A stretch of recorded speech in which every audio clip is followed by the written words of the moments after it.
Yes, yes, yes. I hope everyone can hear us.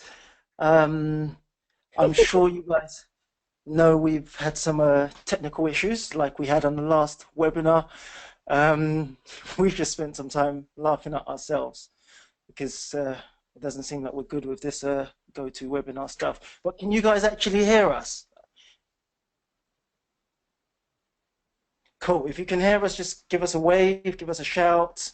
Let us know if you can hear us. Let us know if there's any technical issues so that we can try and get that sorted out. But wow, we've got so many people on here. Wow. Okay, that's quite exciting. Amelia, can you hear me? Yeah, can you? Fantastic, fantastic.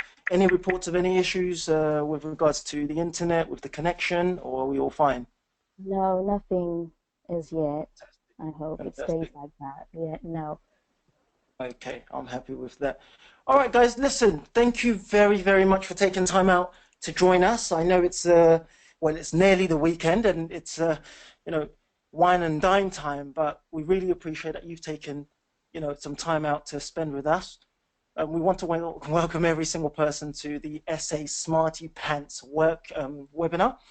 So we're going to focus on how to use Facebook to scale your essays and how to source successfully. But before I go ahead and do that, I just want to give a quick shout out to the people who have taken time out this evening to spend some time and listen to Amelia and I, you know, talk to you about our experience in service accommodation and what's worked for us. Mike, yeah, just give us a little wave on that little button. Okay. Davina, hi. One second. Here we go. Yeah, everyone can hear us. We've got a lot of messages from people saying that they can hear us quite clearly. So Ah, let's hope fantastic. it stays that way. Yeah. That's good. That's good. Okay, Fiona, hi. Tally, my friend, hi. Oh, well. Claire, hi. Val, hi. Oh, wow. Do you know what? Hmm. Yeah, it's too many people. Guys, look, you know what? I'll be completely honest. I am very, very grateful. We've got over 720 people who have actually logged on today. I think it's going to be incredible. We've got a lot to give away. And I hope you guys, if you have any questions, we will have a question and answer section right at the end. There's going to be a lot of questions that you're going to need answers to, or we're going to try our best to answer them. Now, we're not going to have long, so I don't want to spend a lot of time talking about nonsense. I want to get straight into it. So we're just going to crack on, and if you guys have anything to say, just send us a message, and we'll be able to answer them as soon as possible. Okay, let's get cracking. Okay. Right. Should we just give it a couple more minutes for the other people because I can see loads of people getting in. Yeah, sure, sure, sure. So I can carry on with my shout outs and my big ups then. Yeah. Neil, thanks for joining us. Darren, Alan, gosh. Now I'm glad for the guys who were on our Facebook group. I was complaining to myself about getting a haircut just to present on a webinar, and some people were taking the mick out of me, but it feels great. I feel presentable. I want to give a shout out to Andy, who's also on the call. We've got Astrid, Belle. Gosh, I'm so grateful that people have taken time out to hear what we have to say. Ben Gardner, thanks for joining us. Such a lot of people. Do you know what? We put a lot of effort into this, and we knew a lot of people would sign up and join to listen to what we had to say, but over 700 people, when they could be out with their families, it kind of shows us that people are eager to learn about service accommodation and just how to really scale your business to such a level. Um, my Yeah. goodness, my goodness, I'm excited. Okay. Mina, I want to crack on. I'm pumped. I'm energetic. Um, so should we say one more minute? Yeah, one more minute, just one more minute. Oh, no Yeah, worries. and then No we're good problem. to go. Claire, Good. Claire's online as well. Hi, Claire. Why are you so polite? Wow, I'm saying hello. Yeah, that's true. That's true. That's Yeah. true. So yeah, we had a lot of questions sent in earlier on today from those that are not going to be able to make it. So we'll be answering some of those questions later on. And then obviously, guys, if we do run out of time and your question hasn't been answered, feel free to send me an email after the webinar itself. So yeah, I think we're good to go. Let's get going and get this started. Okay, fantastic. Well, guys, I'm really excited. I want to spend some time just talking to you firstly about Amelia and who Amelia is. It's always good Yeah, to understand. Can you hear me? yeah, I can hear you. Fantastic.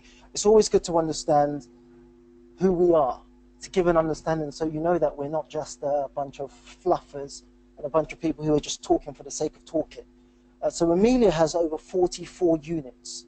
I was going to say in London, but we've just concluded on some other units outside of London as well. So 44 units spanning Clerkenwell in London, Battersea in London, Greenwich, Canary Wharf, Woolwich, where she has her own development, which we're pushing for an apart hotel status, Birmingham, and another development in Southampton. For some of you guys who already know Amelia, we all recognize her, especially on the Facebook forum, as someone who understands digital marketing and someone who understands how to build a brand through online media. Some of you Mm, guys had the privilege of seeing Amelia at Jason's summit, where she gave a lot away. She really opened up and explained about how she's been able to build her business by understanding how the online market works. But again, you get the chance to speak to Amelia later on. You get a chance to understand who she is, where she is, and where she can take you on this journey as well. Okay. yeah. So Amelia actually runs a company called SAM. A lot of you guys will be familiar with it, and if you're not familiar, I've put the website on there. It's a service accommodation resources website. So anything you want to know about service accommodation, you're probably going to find it. You're probably going to find it on that website. The name of her company is My City Spaces, where she operates 44 units with the goal of having over 150 by the end of this year. To some people, they might think that's such a big target, but Amelia's been fighting and fighting and fighting to grow this brand, and she's taken time out to actually work with branding specialists and people who understand how to make a brand stand out from the crowd to build this business. Amelia's also a business coach. She's also a mentor, okay, on information products and e-commerce business. She's worked with a number of small to medium-sized entrepreneurs. She's helped them to build their companies, build their confidence as business people, and encourage them to go off and actually develop their companies and their brands. Okay, Amelia is a mother of four. I've had the privilege of meeting all four of them. They're quite active, so I don't know how Amelia handles that. And also still handles running 44 apartments and a bunch of employees as well. Other side of her, as lovely as she is, in my opinion, she watches not the best kind of TV shows, but she likes her Columbo. She likes her Columbos and crime movies and a bunch of in my opinion, cheesy TV shows as well. But that kind of gives you, and I hope it gives you a kind of understanding about who she is and what she does. So this is the section where I get to talk about myself. A lot of you guys know that guy TJ loves to talk. I try my best to pretend I don't like to talk, but I love a good chin wag, guys. Now, I haven't seen this slide, and I'm not happy that Amelia's chosen to use this picture to represent me, sitting in my car, looking cool. She could have picked a better picture. But guys, just to give you a better understanding about who I am and actually what I do, I run some service accommodation myself, but I mainly deal source. I look for opportunities for investors and I look for opportunities for people who want to get into service accommodation and build their brands. So just to give you an understanding, if we start at the top left corner, that was 4 units that I sourced for a client that generated us over £12,000. The one in the middle, not the one next to the blue bath. There's a funny story about that blue bath, but unfortunately, I don't have the time to talk about it because it's actually very funny, and that is someone's actual bathroom. But that unit generated just over 1,500. The one on the left with that, we did about £6,000. Just on the bottom left-hand corner is a development in Southampton, which should net over £15,000. Top right-hand corner was the development that netted us just over £14,000. And guys, look, it's been a lot of activity. So let me give you some screenshot evidence of how I actually work as well. So this is a bank statement, okay, for the last 3 months. I think it was from November 17th up until, I think, end of January. So these were some of the figures, some of the deals that we've done, some of my clients, which is why I've blacked out some of the information. But we've been able to generate just over £48,000. We've been able to generate just over £48,000 in just 3 months. And that's just one segment of it. Along with my team, we've been able to do over £80,000 in just a handful of deals. So I hope you guys can actually hear me properly, because I know my internet is not the greatest. Amelia, can you hear me? Yeah, I can hear you, but it keeps cutting out. So Okay, no worries. It's probably because I'm jumping up and down. So I'll stand still in the same position. Cool. So guys, some of you might not know, I actually operate 12 service accommodations in London over the last 12 months. And I would probably say it's about 9 months, but altogether, since I've started understanding how to source successfully, we've completed over 200 deals. I'm talking about 200 individual deals where I've helped individuals and companies and service accommodation providers build their portfolios in exchange for saving them time and saving them money and saving them efforts. We get rewarded. In 7 months, we were able to scale the sourcing company to over £20,000 a month. And I don't say that to show off, guys. The fact is, I kind of work very hard. I would say I kind of work very hard, but we've scaled it to £20,000. I'm officially a sales trainer, guys. I teach people how to be effective in communication, and I mentor people on how to actually and build their service accommodation. I run a company called Key. So it's Key London, and we provide a check-in service for service accommodation providers and Airbnbs in the Canary Wharf and Docklands area. Okay, guys, this is very important. Okay, there are a lot of people who have signed up to this webinar, and there are a lot of people who are joining us as we're talking right now. I want this webinar to be one of the best webinars that's released this side of the year, and I really want it to help people to grow. This webinar is not for people who are lazy. It's not for someone who wants to hear about service accommodation, jump on board, give a shit service or a terrible service, and try and benefit from the hard work that people like myself and Amelia and a bunch of other guys on this webinar have put in. Service accommodation, guys, it's not a get-rich-quick scheme. That's the truth. yeah, You're not going to come in there and get one apartment and make £1 million overnight. Don't get me wrong. That's what some people preach, and that's what some people believe. It's not the case. More likely, you will come in there and you will lose money if you don't do things properly. So what I would like to do is only speak to people and only have the people who are serious on this webinar. So if you're not ready to put in the work and contribute to the service accommodation arena, then please jump off the call and let someone else who's eager to learn get on. But guys, who I really care about today is people who have big goals. Someone who wants to go from 1 apartment to 44 apartments to 50 apartments to 100 apartments, to building a hotel and to becoming a superstar in the service accommodation arena. People who are serious about actually getting their hands dirty, and I'm not talking about becoming the cleaner. I'm talking about actually, grafting to build something and have something for yourself and for your family. Okay, I want people that want to focus on building a company the right way, building a business the right way, and actually having some success. But also people that want to in a big way. There's no point in thinking small when there's such an opportunity to really build your business, and people who want to systemize and actually take things to another level. That's the people that I want on this call, and that's the people that I want to receive questions from, and I'm more than happy to questions today. yeah. Now that's really true because we do get a lot of questions, don't we, TJ, on Facebook, email. Daily. Yeah, daily. It's good, because people. It just goes to show that people are serious about their businesses and they want to succeed. They want to do better. And so this is why we do these webinars, because it just gives other people, a lot of people actually, the chance to learn from Hmm. people who are actually in the business every day. I'm working every day, okay? It's not as if I don't sit around and wait for somebody else to do things. Obviously, I've got a team that help me do certain things, but I'm involved every day. So it's not just theory that I teach people. I teach people what I'm currently doing, not what I did, some 3 or 4 years ago, because to be quite honest, that's outdated.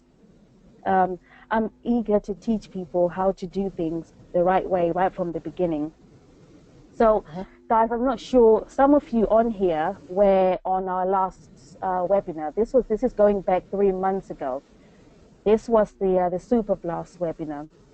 If you're not familiar with how me and TJ do these webinars, basically we like to just get straight into it. There's no really time for fluff. I know we've kind of introduced ourselves quite briefly, but we're quite keen to get going. That way we can have more time for Q&A right at the end.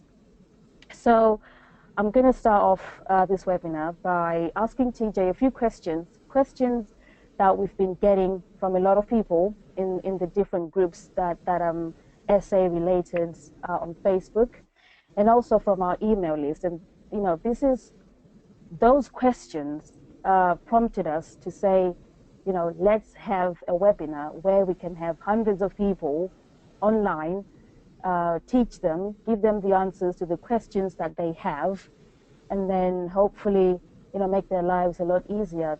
The stuff that we're teaching is practical. It's something that you can listen to and then literally start implementing the next day. So, right, TJ, there's a lot of people on the call that are eager to source their own apartments for SA, rent-to-rent apartments. But there's a lot of talk about sources. There's a reputation about sources that's not really good, to be honest, not all the time anyway. But can you Yeah. explain to everyone on the call what sourcing actually is? What's your responsibility, and how can you help uh, anyone who's trying to get into the business, either for their own SA business or for them to be a full-time sourcer? Okay. Fair question, and I think that's something that we didn't actually talk about, so I didn't know you were going to say that, but you're very right. Sources do get a bad rep. Don't get me wrong, a lot of sources do whatever they need to do to get a deal through, and they're not conscious of the repercussions. But I think to source ethically, you have to understand what sourcing is. Your job is to go out there. As I gave on the last webinar, my job is to be your runaround guy. My job Mm. is to approach you and say, "What do you need, sir? 3 bags of free sugar, sir."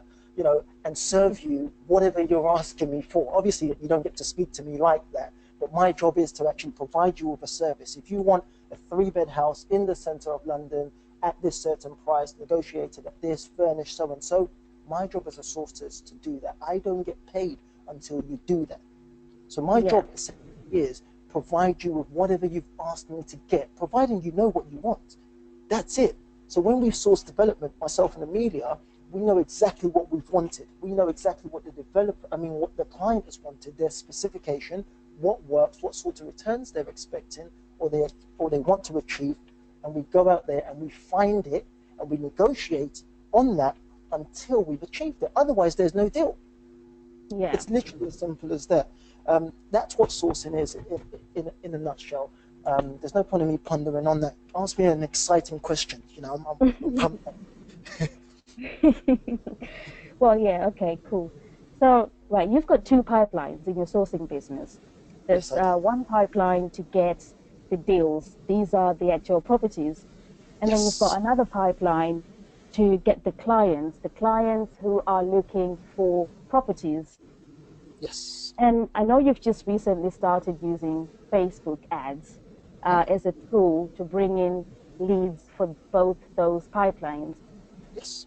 So how have you been using Facebook ads to attract the landlords, the estate agents, and the investors to come on board and work with you? Okay. Okay.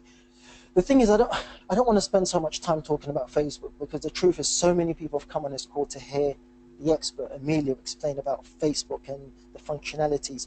But I use Facebook obviously through training for Amelia, and I would say since I've been trained and I've used Facebook to grow my business, I've generated over £80,000 just by using Facebook as a tool to reach out to people who are looking for deals and looking for opportunities in properties. So just to give you a brief overview about what you're seeing on the screen here. So this segment here would probably, if I didn't black out so many of it, because there are certain things that I've had to, there are certain things that I've had to learn by testing and by utilizing my funds. And this is usually shown in detail to the trainees and the people who have joined the Super Blast course. But this kind of shows you, if you see just right at the bottom, unfortunately you can't see my mouse, but this has the potential to reach over 9 million people. This has the potential to show you someone's credit worthiness. This shows opportunities where you wouldn't be able to see that by just looking at someone. But Amelia will go into detail as to why Facebook actually works as a tool. But more importantly, you have to understand that every single person that we're trying to find, a landlord who's got his property on Rightmove, most likely has a Facebook account. Your job Yeah, is to make sure you're running the right ads that will reach him. A developer that's just built 50 apartments that you might be interested in, let's say in the middle of Birmingham, there's a likely chance himself or his wife or his business partner has a Facebook account.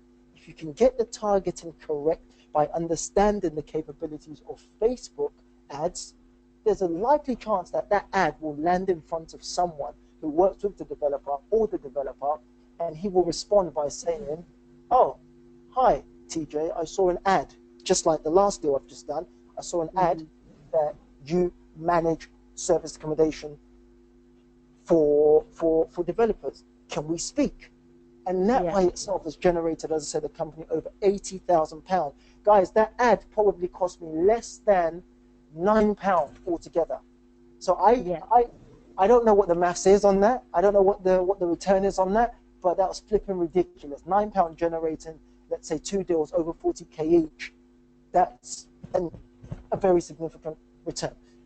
Yeah, and it's also quite good, isn't it? Because not only are you putting yourself, your business, in front of people that really matter, you're also saving time, aren't you? Because it's not as if you're running ads to random people who may or But may this is, not be interested in property investments. but You're actually showing your ads to investors who yes, are known to be investors by experience. And this yes, is something this that is, Facebook Ad does. Yeah, now Amelia, you're giving away my stuff. So guys, now that she's mentioned it, the fact is Facebook have partnered with people like Experian. So to target people based on their credit rating, based on their financial capabilities, based on their net worth.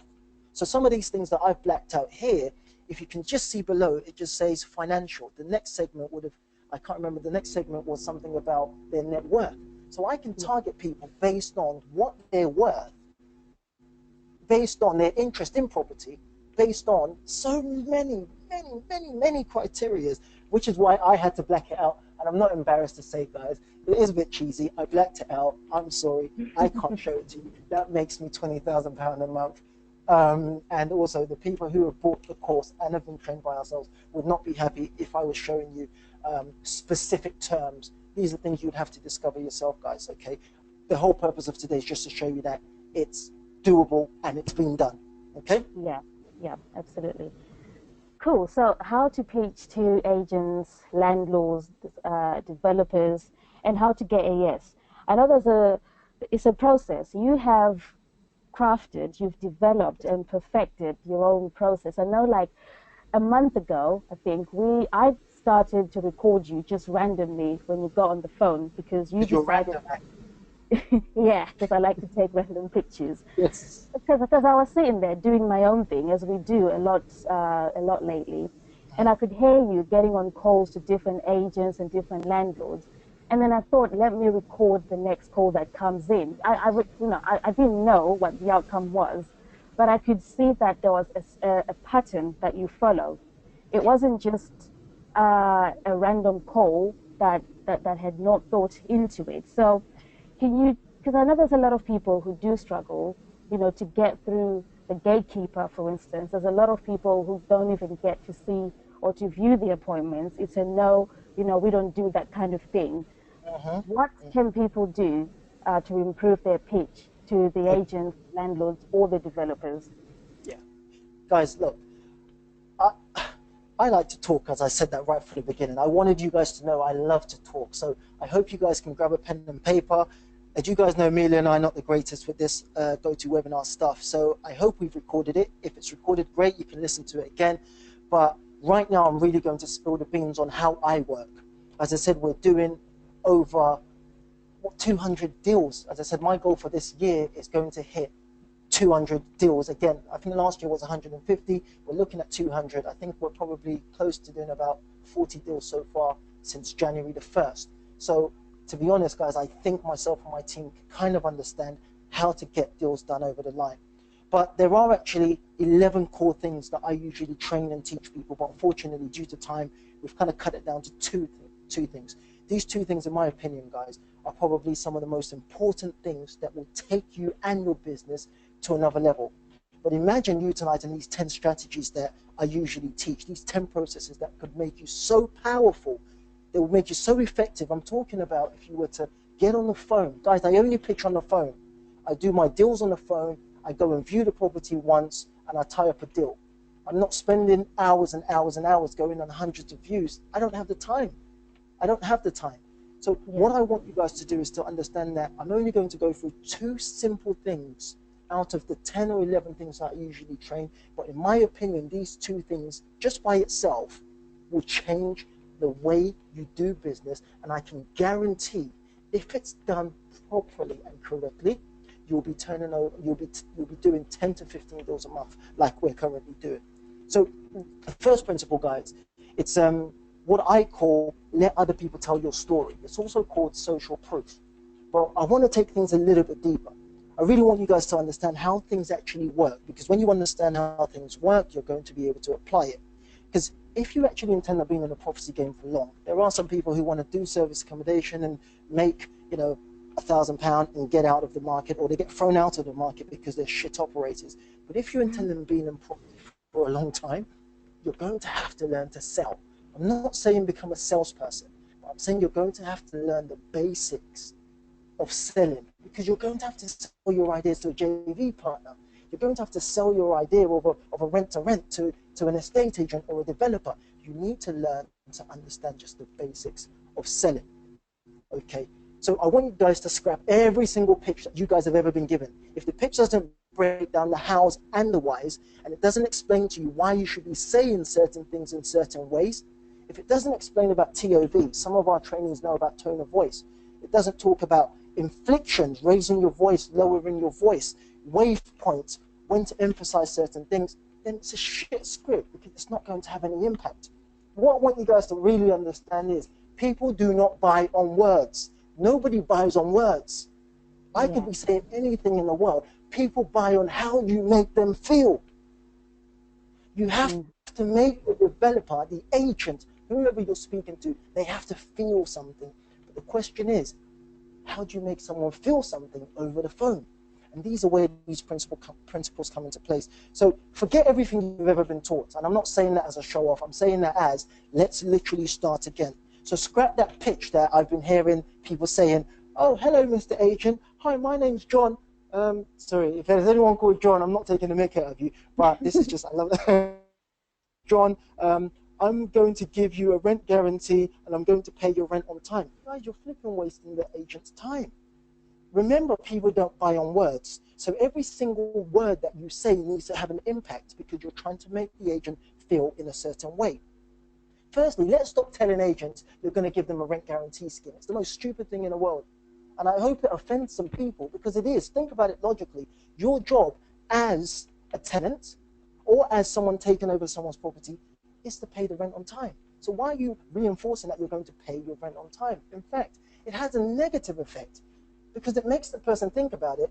Oh, has there been an incident where they haven't paid their rent on time? And why they guarantee me? Guys, it's your obligation to pay your rent on time.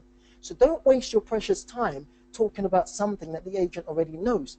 But let's go a little bit further. I want you guys to understand something. And I know, Amelia, we're rushed for time, which is why I'm kind of rushing, and I wish I had more time. But I wanted to talk about something called heuristics. Now, for some of you guys who understand, it's a psychological term. It talks about how the human mind actually works, okay? So catch it this way, guys. We live in a busy world. It's a very, very busy time, and so many things are happening at the same time. Now, our minds are so powerful, but it still needs time to kind of process information so that we can make the right judgment. Follow me, okay? Now, due to the fact that so much is going on, okay, when our mind is hit with a decision, it searches, it does three things, guys. It does literally three things. It searches our minds for past experiences. That's number one. It then searches our mind for memories. That's number two. And the third one's the most important, and this is what will change the game for you. It searches our minds for what other people are currently doing. Right. I hope you guys are following me. So your mind is looking for an answer in an unfamiliar situation. So it looks for memories, there's nothing there. It looks for past experiences, there's nothing there. So it goes to the third segment, which kind of opens your mind's eyes to, okay, other people are doing this. This must be the correct way of doing things. That's just how our mind works. If we can't find any other ways of justifying a decision, we go with the crowd. And that's simply how it works. So an agent or a landlord is faced with an unfamiliar situation, which is a rent-to-renter is calling him to say, I would like to rent your property to do so-and-so business. Will you be willing to work with me? The agent doesn't know what to do. So he searches his mind for memories. Nothing comes up. He searches his mind for past experiences. Nothing comes up. Then he thinks about what other people are doing. This is how you get deals done, guys. What other people are doing will be based on the information you've given him. I just hope you guys are following, and I hope I'm not going too deep into it. But this is what happens, guys. When the agent understands what other people are doing, his mind becomes made up. And that's what we call social proof. It's also called the Jones theory, because people want to do what other people are doing because there's security in numbers. So when you're speaking to someone, you could do, so give you guys some examples. It will be something like, hi John, I'm going to be very brief. I've got a meeting over at Foxton's in the next 5 minutes. I was just calling to find out about the deal that you had in Birmingham Street. Guys, it's so important to understand the point I'm trying to make there. I've mentioned the word Foxton's. That breeds social proof. That lets this agent know that if Foxton's dare to work with TJ, that's nobody, then he has to work with me. Yeah. Big boys, the gods are acknowledging that they're working with me. Just remember this, guys, there are 3 points. He's searching his mind for memories, searching for past experiences. Number 3, searching for what other people are doing. And that helps to make a decision. Second example was, I would say something like, Mr. Agent, if you had the chance to speak to any of my 100 agents that I've completed 100 deals with within the last 6 months, you would really understand the type of company that I am. I'm giving him numbers. I'm giving him things that are quantifiable. But guess what? His mind is processing things saying, this guy must be the real deal. This person must have something about them if he's been able to accomplish more than 100 deals from 100 agents. My goodness, why would a developer or an agent turn you down? The other one that I use most of the time is, Mr. Agent, listen, I've done over 200 deals in the last 12 months. Have you heard of Mr. Jack Thompson? Mr. Jack Thompson's made up, by the way. He's one of my biggest clients. But what that does to the agent is, it puts him on the back foot, and he says, who is this guy? This guy has something about himself, and I should listen to him. You have to understand the nature of what I do on the phone means when you call an agent, guys, you only literally have about 10 seconds to get their interest. What I'm trying to teach you guys here is how to turn a 10-second potential phone, the agent putting the phone down and walking away, into a 30, 40-minute conversation is by using social proof. Let them know right from the beginning, guys. Reel off your CV right from the beginning of the conversation so he knows that other people are working with you. He's not just the first one taking a gamble with you. And, you know, guys, there's just so much more. I mean, Amelia is going to get paid off with me in a second, but there's just so much I really want these guys to understand. Guys, quickly, if you think about things like YouTube, Amazon, in fact, let me use Booking.com and Airbnb, for example. If anyone on here is going to book an Airbnb, what's the first thing you would look for? I guarantee it would be, yes, it would be reviewed. Why? Based on social proof. Because if 100 people have written a bunch of reviews saying this accommodation is the best accommodation, it means it must be the best accommodation. So if 100 agents have worked with you and you've done 100 deals with 100 other people, I must be the real deal. And that's what we want to implement when we're talking to agents. But then look at things like Friends, that TV show, Frasier, Mr. Bean, Big Bang Theory, Fresh Prince of Bel-Air. They all do something. They all do something that a lot of people haven't noticed. They all use canned laughter. There's a reason why they use canned laughter. We all know it's fake. Even as the viewers, we know it's fake. But if an audience is laughing, guess what we do as well? We laugh and we accept it. That's actually true. No, it's actually the truth. And that's why these companies put a bunch of reviews in our face. Booking.com is the biggest platform. Airbnb is massive because of the review culture.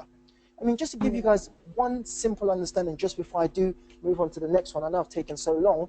When I worked as a sales trainer, the manager called me in and I would train the staff on how to actually improve productivity and how to close business. And we introduced something, this was about 3 years ago. When it was closing day, when it was time to call for the business and ask the client for the business, we were seeing a bunch of the new guys had no confidence. So there was no pizzazz, there was no enthusiasm about them. And I remember thinking about something when I was at home, guys. I created a CD with a lot of background noise. I played it, so when someone was doing their pitch day, when they were about to do sell something over the phone to a client, we would play a lot of background music in the back that just sounded like, for example, like a stock market. I mean, the trading floor in New York. It just sounded like a lot of activity was going on. You could hear things like, yes, John, buy it. It's the most amazing product ever. And guess what? We saw at least a 25% increase in productivity. And we analyzed why that happened, guys. It's one simple reason. Buyers on the other side of the phone thought that other people were buying, so they felt they had to buy. That's what social proof does. Your job, guys, just to round off, is to let the agent or the developer know that you are, in quotes, the bee's knees. But I wish you guys, or I wish I had more time, because I will also counter what I've just said by also saying, never tell the developer or the vendor from your own mouth that you are the bee's knees. You need it to be said by other people. It needs to be said by other people, which is why I said it's called Let Other People Tell Your Story. So make sure other people tell your story, and if you are telling your story, use what we call a universal quantifier, which means something like, Mr. Agent, if you were to ask most of my clients, that's what we call a universal quantifier. If you were to ask most of my clients, they would say, we are the best rent-to-rent company in Southeast London. Or if you were to speak to anyone, guys, I could go on. I could literally go on forever. So I don't want to take up too much of your time, because we need to get over to Amelia's section so you guys can learn about you know, how to use Facebook and stuff. But the second thing as well that I was going to talk about, because we did say there were 2 segments I was going to touch on, and I'll rush through this, guys, because I don't have the time. It's something called the hot button. Okay, so I know a lot of you guys might not know what it is, and it's only the people who have had some experience in sales. But I'll be brief with it. A hot button is very simple. It literally means no one cares about what you're saying. That's literally it. I think that's probably the easiest way to explain it. People don't care about what you're saying. And some people might have heard that saying before. No one cares how much you know until they know how much you care. Yeah. So it's actually the truth. So put it this way. No one cares what you have to say. Developers don't care about what you actually have to say.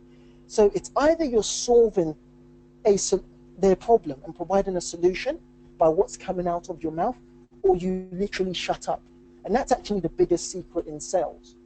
It's either a solution or you shut up. And the reason why you should shut up is, while you're rambling on, you're not giving the agent or the developer the opportunity to tell you how he wants to be sold to.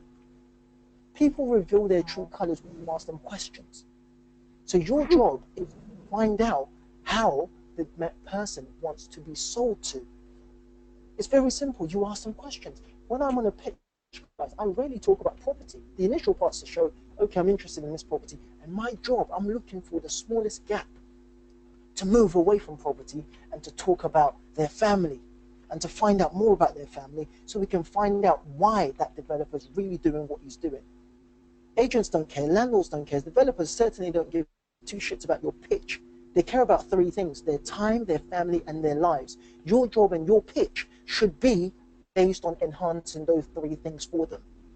If you're able to do that, then you're going to get deals over the line. Unfortunately, guys, I'm sorry, I don't even have time to go through 99% of what I want to teach you guys. It's such a shame, because I could go on forever, guys. But it sounds I know a little bit overwhelming. Is this something that people can learn? Because at the minute, people are struggling. So they're struggling with all sorts of things. First of all, it's getting the deals. It's getting for the agents to take them seriously, the landlords to see them as being credible. You know, if they do get to a viewing, you've got then the talk about affordability. How, why are people struggling, and what can they do to ease those struggles in terms of acquiring these properties for themselves? Well, everything, as I always say, and you've probably heard me say it a lot, it's all in the setup. I would rather walk away from a deal if my initial entry was flaky, because I know I'm not going to get my terms. It's how you approach it right from the beginning. Did you go in there using social proof? Did your email boast that you are so-and-so and other agents have worked with you? You have to set the tone before you go in. Secondly, understand your bloody product. I said this in the last webinar, and I'm saying it again, and I'm saying it again and again. Understand your bloody product. People still don't understand what service accommodation is, and they wonder why they're not getting deals over the line. That's the fundamental. Understand what's coming out of your mouth. But secondly, stop writing scripts. Any script that you've ever received before, rip it up, because every single pitch that you have is going to be different, because you're looking for an opportunity to listen to what the developer, the vendor, or the landlord is saying, and you're creating a bespoke response to address it. But if you've got a pitch that's the same for every single person, everyone's different. So it's not like a one-size-fits-all type of No, of course not. Using you, for example, Amelia, your desire is to have like 10 apart hotels and to have 150 apartments. So I can't come and sell to you and say, oh, I've got one apartment in Peterborough, because it doesn't fit into your model. You're just going to look at and wash me away and say, this guy's a waste of time. I'm not going to do business with him again because he hasn't taken the time to understand me. Whereas if I said, Amelia, and just to go through to end my section on the hot button thing, there are some questions that I would ask, two types of questions that I would usually ask people to understand their hot buttons. So guys, if you can write this down, or if this is all you take away from this call, just these two questions. So for example, Amelia, if I wanted to find out your hot button, what makes you drive, what gets you excited about business, I would say something like, Amelia, firstly, you have to tell a story. You can't just go into a hot button without telling a story. But if I say something like, Amelia, if I came to your house right now, I paid all your debts, paid all your bills, and I took care of all your financial needs, and I handed you a check for £10 million. So apart from buying me, let's say, a very expensive bottle of champagne, what would you do? And I would keep quiet. And if I've done it correctly, you would be forced to answer that question. And once I hear that word, well, that thinking noise, then I know I've got you. Because to get to that core, you're going to probably tell me, well, I want to put my children in the best school. I want to do this. I want to do that. and then I link my sale, or I link what I'm offering to your desire. So Amelia, what you're saying is you would love to put your 4 children through private education, and you'd love to move to Dubai and buy a private jet. And I would say something like, well, if we can get this relationship going, if I can take 10 properties from you every single month, and you never have to worry about another tenant again, never paying their rent again, your bills paid on time, no stress, more time with your family, blah, blah, blah, blah, blah, how would that make you feel? And you would answer and you would say, yes, that would make me feel incredible. Well, let's get this relationship going. That's how you close. To answer your other question, yes, people can learn this. Of course they can learn it. It's just basic human communication. Stop spending so much time on writing little scripts. Start understanding how people work and how the mind works and what makes people tick. And it's just understanding the hot button. That's how you get. That's how people get married. That's how. Yeah, that's true. No, that's the truth. You find out what the person really is, and you just that's it. Anyway, let me not get carried away. But that's pretty much as much time as I've got. I really think we need to move on, Amelia, to your section, guys. Look, I know I've rambled on, and I hope you guys have got as much as possible from the short time that we've had. But I think it's really time. And also, guys, get a fresh page, get some some paper deep into Amelia's side of what she does. As I said, I was privileged to see her standing on stage at the summit, presenting and teaching people exactly what she's been able to learn over the last few years. But one incredible thing is the last webinar that we did, guys, Amelia had, I think, 16 units, and that was in November or December. Come into February now, she's now on 44 units. She's grown to 44 units in a space of 3 months, guys. And there are people who are struggling to get 1, 2, 3 units off the ground. I really fundamentally believe you need to be asking questions from people who are living and breathing what we all want to be doing. But Amelia, I mean, what I want you to do is kind of explain to people what you've been able to achieve and what's helped to catapult your business in terms of strategy, finance, research and location, the resources that have been put in place. Just tell everyone. Well, yeah, it's been pretty hectic. It's been quite manic, to be honest, over the last 3 months. And as you said, when we did our last webinar, I had 16 apartments, 16 units, all in all, that I was managing. And I've literally gone from 16 to now having 44. And I again getting the questions a lot. A lot of people have sent me the questions asking, wanting to find out how I've done it. It's not, it's not a story that's heartwarming.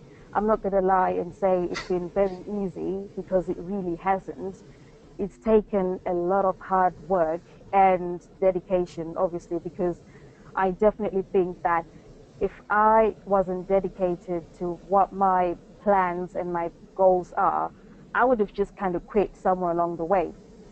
Because I think most people, I don't know about you, TJ, but I get a lot of people messaging me saying, I haven't got any apartments at the minute, but I want to get 100 apartments in the next 6 months. Come on, you know I get about 3 or 4 of them a day. Yeah, and then to me it's kind of surprising, because then that tells me that people really haven't got, people really don't know what it takes to get to that point. Yes. It takes a lot of work. But to answer the question on very basic terms, strategy and planning. That's how I've gone from 16 to 44 in a short space of time. So what do I mean by strategy and planning? I'm talking about the finances. First of all, to get these apartments, you need money, because you're not just going to get them for free, are you? You need money to get them. You need to have the resources. It's all, good to say, yeah, I'm going to get 100 apartments, but what kind of workloads are those apartments going to bring? So you've got the apartments, you've got the guests coming in. How are you going to check those guests in? What kind of customer service are you going to provide to those guests? Do you have any customer service plan in your business? the locations. Where are you going to have all these apartments? Why have you chosen those locations? Those are all the things that I had to think about. And then I had to really sit down and plan about how I was going to get there. It hasn't been easy. It's been really, really hard, especially with the new building. Because I think that's what everyone wants. Everyone wants their own They're up building to run, yeah, to run their own service apartments from. You want your own building until you have that building, and then you think to yourself, hold on, this isn't as rosy as I thought it would be, Can I because ask you? Can I ask you a question? Can I ask you a question? Amelia and I spend a lot of time in the new development. Sometimes I look at her because it's not all sweet smelling roses. And Amelia, I've always wanted to ask you: has there been one time since the incidents that we've had there? Has there been one time that you thought, "This is long. I don't want this anymore"? yeah, yeah, yeah. It's been like 50 times. Yeah, I I've didn't want to woken up. I've woken up and I thought, oh, what did I get myself into? Because it's so much easier to just operate from a business that somebody else is running the building, right? So you don't have to worry about fire safety, and you don't have to worry about, you know, all these things that you have to become compliant with. There's just so much to think about. And then obviously you've got deadlines, you've got investors to please. There's just so many things that you have to think about, um, that you really have to take care of if you're going to be successful. And then also there's obviously the pressure as well. The pressure that's on you is quite immense. I personally, if I didn't have my mom looking after my kids, there's no way I would have done any of this at all, Yeah. because there's just so much work to do. But I'm quite lucky because I have a team of really, really good people who are very talented and skilled in what they do. Strategy is not something that I am highly skilled in, but I've got my guy who does that for me. And so together we came up with a plan that I'm happy to say is looking quite solid. Nothing is shaky. So yeah, I mean, that's how I got there. Strategy and planning. You definitely have to plan. You can't just dream about having X amount of apartments and then just go out there and get them simply because you have the money. A lot of people I've seen who have actually gone and done exactly that. Simply because they had the money, they went and got a bunch of apartments, but that came with 10 times the amount of headaches that you're only going to get if you haven't got plan in place, Yeah. to make sure that you don't end up folding and literally just closing down. There's a lot of risk that's involved. So I would say to anyone who's looking to scale up, have a strategy, have a plan, and then do it slowly but surely. Good. There's no Good. point in rushing into it. I've been doing this since 2011. And at one point, I actually had 55 apartments, but I had to shut them down because I couldn't cope with the workload and I didn't have enough resources to meet the demand. So it's quite important that you have yourself a solid plan. It's funny you mentioned something, and we did promise that this would be a no fluff. So, in the spirit of keeping to that and being honest, guys, don't fool yourself. Service accommodation is not for everyone. Yes, it's the hottest strategy on the block or the hottest business on the block. Don't fool yourself. It's actually not. Yes, we want people to get into the industry. Yes, we want the industry to grow, but there are just some people that are not built for it. I, as a Yeah, source, I can testify right now. I know at least five people who are in the process of selling their businesses or have sold their businesses or have lost money. I know clients who have lost, probably 3 or 4 clients who have lost more than £30,000 from in a short service. space of time as well. What's that?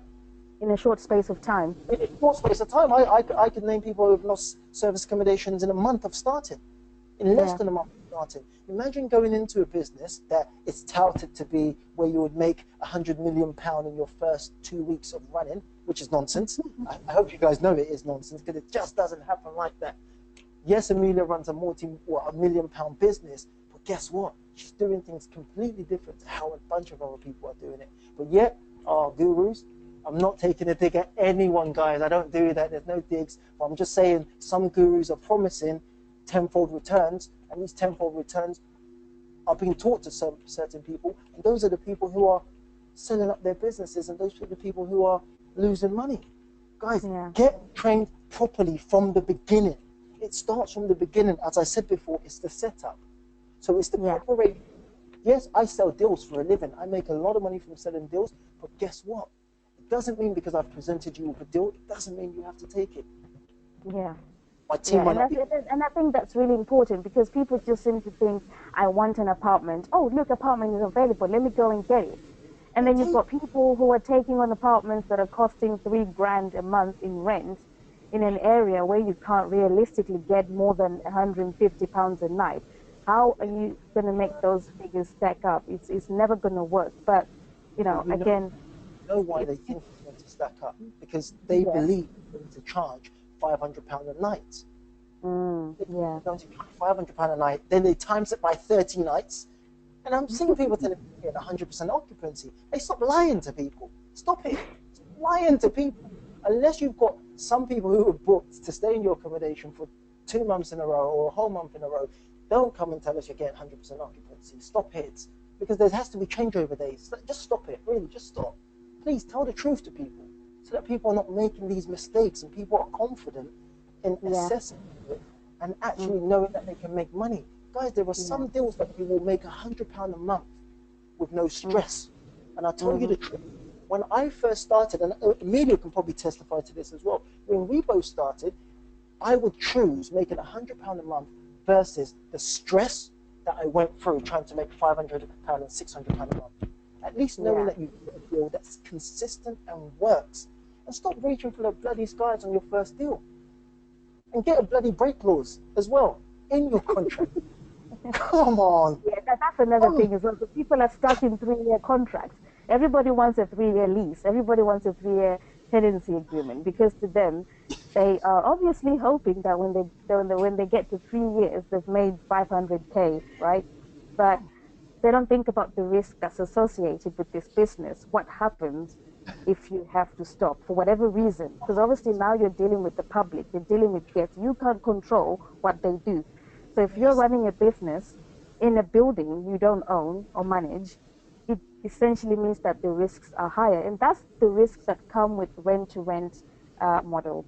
But obviously that risk can be managed somehow. The risk, there's provisions you can take to make sure that if the worst should happen, you're not left in a position where you're declaring bankruptcy because you can't afford to pay your creditors. Yeah, listen, I've got deals that don't go through at the last minute because I insist on every deal that I put through, there has to be at least a 6-month break clause. But then you get the people saying, no, I want it for 3 years, I want it for 5 years. And I'm saying, I'm experienced, and there's a reason I'm telling you, you want to dip your toes in service accommodation? Get some experience.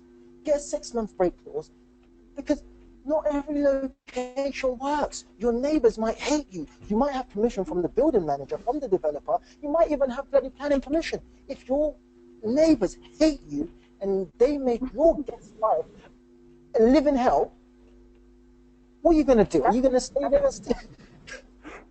Come on. Sorry, Amelia. Let's move on to the next one, because it kind of links with what we were just talking about. So you've taken on a new development in Woolwich. Another one in Southampton, which we'll be announcing later. But the one in Woolwich, for example, if you go to the next slide, what are some of the things that you've learned? Because you were not on Booking.com for the last for the last 24 months, I would say. You've just gone back on Booking.com because you've realized it can actually help in the meantime while you're running your Facebook ads and building up a base and things like that.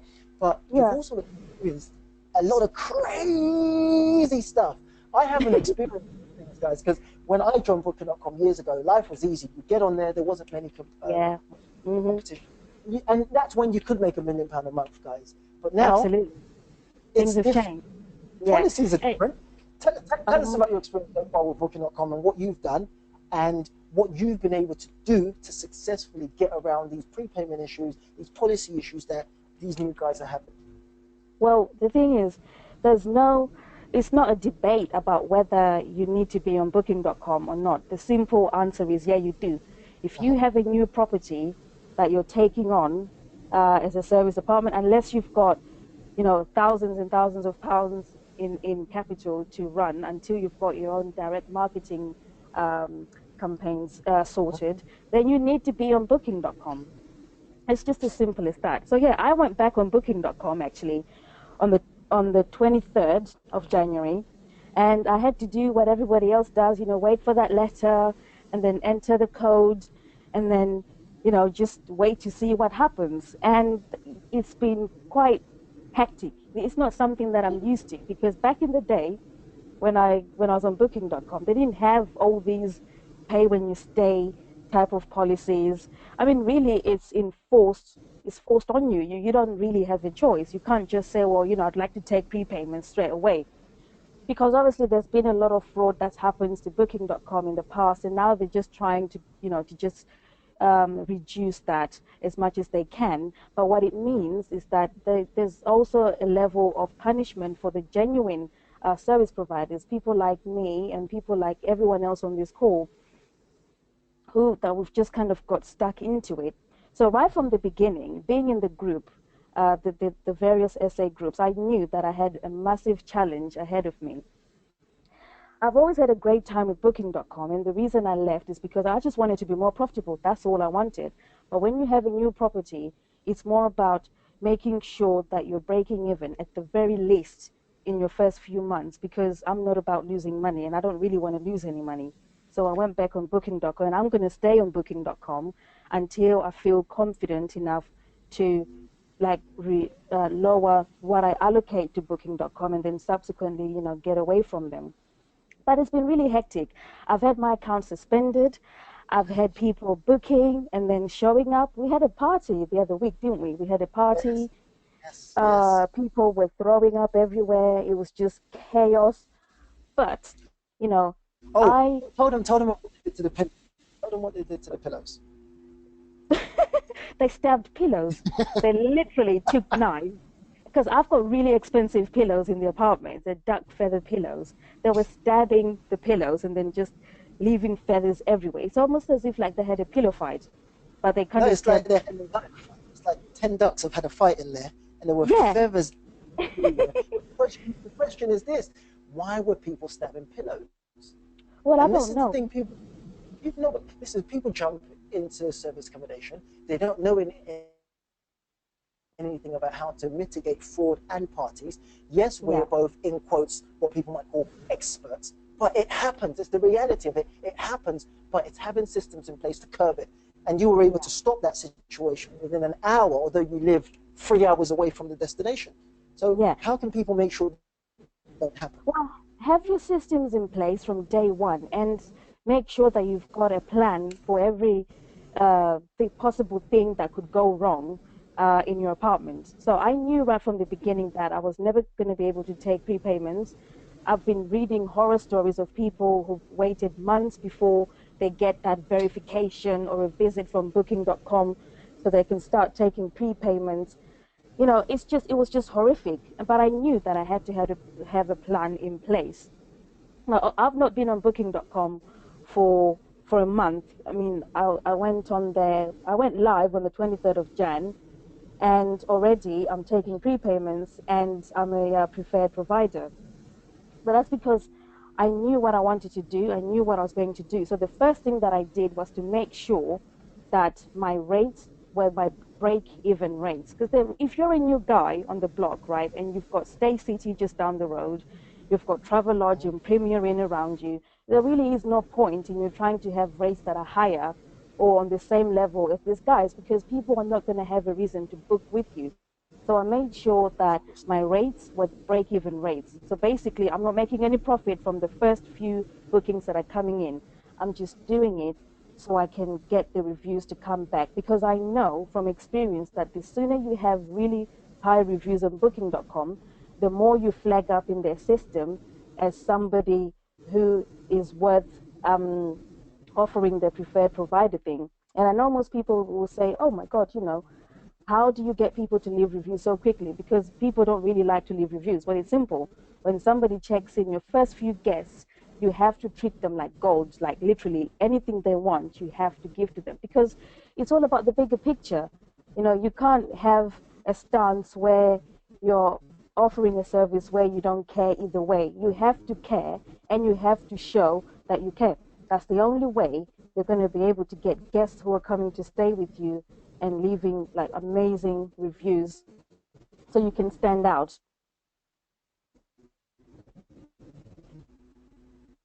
All right, brilliant. Can you hear me? Yep, I can hear you now. Yeah. I think So I think this that for a second. GoToWebinar is playing up again because you're breaking up. I can hardly hear you. So No, we'll try our best. But as long as everyone else can hear us, then that should be fine. So hmm if you and move then on the to the issue about reducing the no-shows, because I know a lot of people had questions about that. My strategy for yes, reducing no-shows is to, if I get bookings that come in, let's just say for tomorrow, as soon as those bookings come in, immediately I will mark them as credit card is invalid. Because obviously you can't charge the guests straight away, so you have no idea whether they're going to show up or not because you haven't got the CVC code. So immediately I mark those credit cards as invalid for the following day, knowing fully well that when it gets to 6 o'clock that same day, the next day, you can cancel the reservation. But marking a credit card as invalid does two things. First of all, the guest will get a message from booking.com saying that your card is invalid. If that guest is serious about showing up, if that guest has a good chance of turning up and staying, they will call you, or they will call booking.com to say, I've just had a message saying my card is invalid. What's happening? To me, that's an indicator that that guest is going to arrive. If you mark a credit card as invalid and you don't hear anything from the guest, I'm just going to look at that and think you're not going to show up. So as soon as it gets to 6 o'clock on the day of arrival, I'm canceling the reservation. Because then what it does is that I'm not going to pay someone to wait for a guest up until 8 or 10 o'clock at night when they're not going to show up. You see what I mean? So that's how I've been able to reduce my no-shows. Just immediately mark the reservation as invalid and then wait to see if they get back to you. If they get back to you, there's a good chance that they're showing up. In fact, I've not had anyone who's called about their card being invalid and then they don't show up. They all show up. because they're genuine bookers who Yeah, because intend they're to show genuine up. bookers who were serious. Yeah, absolutely. And also, a lot of people, a lot of people forget to press that no-show button. And of Yeah, course, yeah.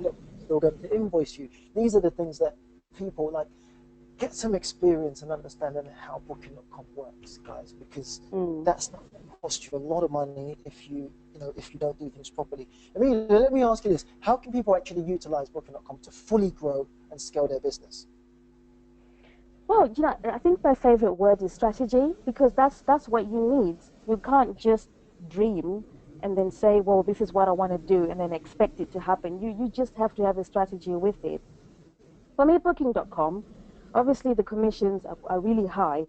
And if you're just relying on Booking.com to get your guests from day one up until day, whatever it is, until you finish your SA lease or tenancy agreement, you're not going to be in as much profit as you could have been.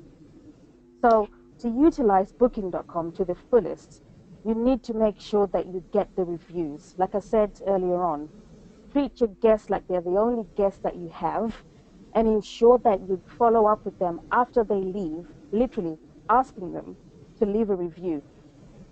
Most people use email to ask guests to leave a review. I use text messaging because people get so many emails anyway. They get Yep. emails from booking.com asking for the review. They're getting emails from, River Island, whatever else, wherever else they've shopped from. But if you show up in a more personal way on their phone as a text message, they're more inclined to act on it than they would in an email. So All right. my strategy is to getting those reviews, first of all, is to make sure that you ask for a review, because if you don't ask, you don't get. People are more likely to leave a bad review than they are to leave a good review. You see Mm-hmm. what I mean? Yeah, If people have a bad experience, they are ready to let the whole world know about it. It's just as simple as that. That's human psychology. But if they had a good experience, they'll enjoy the experience. Life carries on, and that is it. So make sure that you ask for the review in the first place, and then show up in a more personal way. Be creative about it. It's not just, I'm not saying don't send emails, but try sending a text message and see what that does to the amount of people that actually end up leaving reviews. And then the direct bookings situation, for me, it's something that's really, really, really important, because I can't accept that I'm going to be relying on an OTA to bring me bookings for the duration of the business. To me, it's not an option, because it fully just means that I'm not going to be in as much profit as I would like to be to meet my own personal financial goals. So right from day one, make sure that you've got your social media pages up. If you've had, the resources to get your website up, get a website up. Even if you don't have a full website, at least have a landing page, just one page, because that will make all the difference. And then when you have guests that are coming to stay, make sure that you train your staff to look out for the key guests. I call them key guests, because obviously you get different types of guests coming in all the time. I don't really care for leisure guests as much as I do about business travelers. To me, the business travelers are the guests that I want to concentrate on. So when I get a guest that's come to stay for business, I make sure that I spend a lot more energy on them. So I would offer them things that I normally wouldn't offer to other guests. And after they leave, I definitely reach out and get in touch with them and find out, what kind of experience they had, what were they looking for, where were they going, and offer them, a deal, an offer, a special offer for them to come back, so that if they come back, they're not going to be, to give them a reason to come back, basically. So whether you're going to offer them free parking, free toiletries, free nights, 20% off, whatever it is, make sure that you look out for your key guests, because those key guests will turn into direct bookings. One of my very first guests in the new building in Woolwich, they turned up. Our check-in time starts at 3. They turned up at 12 in the afternoon, because they've just come off a plane, just come from Heathrow. And they called and they said, well, we're here, and can we please check in? Ordinarily, that would have been no. Check-in starts at 3, I'm sorry. But because I knew they were business clients, I let them check in early. And what that did was that it sparked a conversation between myself and this guy who was checking in. And it transpired that he's the logistics manager for a really, really big chain of restaurants in Turkey. They've got restaurants all over the world with more than 10,000 employees. And what's happened subsequently, because of that, the experience that he had with me, allowing him to check in a lot earlier than he knew that he should have, we now have a contract in place where anyone that works for the company that he works for, if they're coming to London to do any work, they'll be staying with me. So the direct bookings that have come as a result of that, being able to identify who's the most important guest for your company, it's just meant that I'm not relying as much on booking.com already, and I'm not even a month into it with the new building. So that's just something you should have in place early on, right from the beginning. Have a strategy, get the reviews, and make sure you watch out for the key guests, because those key guests are the people that are going to come back and book with you directly. Fantastic, fantastic. Thank you very much for sharing it. I'm sure so many people will kind of take a bit more time now to understand what they want to get out of the service accommodation business. But it's so interesting, because we were talking about this some time ago, and I didn't know you were going to put it in the slide, but we did a webinar in November, and I think this is when, in fact it was, there's no point hiding it, Facebook groups got introduced to the concept of using social media marketing in service accommodation. Flat out, it was introduced to the market through our efforts. I'm grateful that people are picking it up, but again, people are picking it up, but they don't want to learn how to do it properly. Yeah. I mean, there are one or two things that Amelia and I were talking about, and I will let you talk about it, such as, guys, this is probably, it might ruffle a few feathers because some people on this call are my friends. But the fact is, stop getting your bloody friends to like your Facebook page, your Facebook business page. Stop it, Yeah. please. You don't understand how detrimental that is to your business. But again, Amelia will explain that at a later date because it's just not effective. It's counterproductive, actually. I know we want millions of likes and it looks great, so and so and so, and it's vanity, as Amelia would say. But the fundamental thing anyone needs to understand, if they are going to run Facebook ads in general, more importantly for their essay business, they have to understand what a pixel is. So I want everyone to be able to go away with understanding the elementary of what a pixel is, what it does, and why it's the most powerful tool for ad. Amelia, can you explain that for me, please? Yeah. I think the Facebook pixel is the most important uh, feature that you can have, especially when you're going to run ads on Facebook. Yeah. Because the reality is now there's billions of people, hundreds of billions of people who go on Facebook every month, and most of them are adults and they spend a lot of time on Facebook, right? I mean, I'm on Facebook at least 10 times a day. And each time I'm on there at least 20 minutes, Yeah. right? Obviously, aside from work, because I run my ads from Facebook, but I'm on there to socialize and keep up with the groups and the group members and, and all the rest of it. But what everyone needs to realize is that your target audience, especially as service department operators, your target audience is on Facebook. If Yeah. you're a sourcer looking for clients, if you're looking for deals, your target audience is also on Facebook. So, let me just get back to this. What is a pixel? Basically, a pixel is an HTML code that goes on your website. Facebook gives you that code so you can put it on your website to track important events like website visitors, page views, and conversions. So, I touched on this just a little bit at Jason's summit, but there is no point in doing any ads or any type of paid advertising if you can't track the results that you're getting from that advertising. Because if your ads do really well and you get a booking and you're not tracking what's happening, how on earth are you going to know what to scale? If you're running Yeah. 3 or 4 different ads and you're not tracking what's happening, how are you going to know which ad converted? How will you know the target audience to spend money on or more money on for you to get more of the results that you want? So that's the most basic Yeah. thing you can do for yourself before you even start running ads, is to have a pixel installed on your landing page or your website. That's the first thing you need to do before you even, start creating your page, guys. You need to have a pixel put on your website because it's really That's important. so For me true. personally, I can't run an ad if I'm not going to be able to find out what kind of results I've got from that as a direct result of that advert. Because what is the point? You're just going to spend money, and I don't care whether you're spending $5 a day or $500 a day. I still think it's important to be able to track what you're doing so you know whether the money is worth it. I don't spend money on Facebook because it's fun.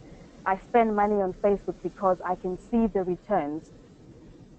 If somebody Okay. came out to me and said, well, this month you've spent £2,000 on Facebook ads, how much have you got as bookings as a direct result of that ad spend? I can tell you how much I've spent, because if I can't tell you that, it means that I have no idea what's working, I have no idea what to do, and I really don't know how to scale up, or even if I should scale up. And then it just becomes a vanity thing. You know, it's not about getting likes or comments or shares on your ads or your posts. It's just really about, the ultimate goal, to get the inquiries and then to get the bookings. So that's what a Facebook ad pixel will help you do. It will help you track the important things that you need to track, really, if you want to scale up and do Okay. bigger things with Facebook. Okay. Well, in saying that, before we move on to the next one, I just want to give a real big up, a real shout out to people who are teaching, have a pixel on their website. Um, you know, it's not going to be effective. I'm terrible. Yeah, you are. You should stop me from doing these things. Let's move on to the next one. There's a question that someone did ask me, and they said I should make sure that I try and get you to answer this as well. I know we didn't prepare the answers, but we talked about the questions. What percentage of your bookings are through online travel agents, OTAs, versus direct bookings? And just to round off as well, what three tips would you give anyone who's starting their service accommodation journey? But before you answer that, guys, I know we've taken up a lot of your time, and from here we've got so many questions which we're going to try and answer. We're going to round up in a second, and we'll have a Q&A just to answer all your questions, okay? So Amelia, please go ahead, tell us. Right, what percentages are OTAs and direct bookings? My direct bookings versus the OTAs currently, because of the new properties that I have and just having to recently go back on booking.com, currently stand at 40-60. So 40 to OTAs. 40% OTA, 60% direct bookings. Yes.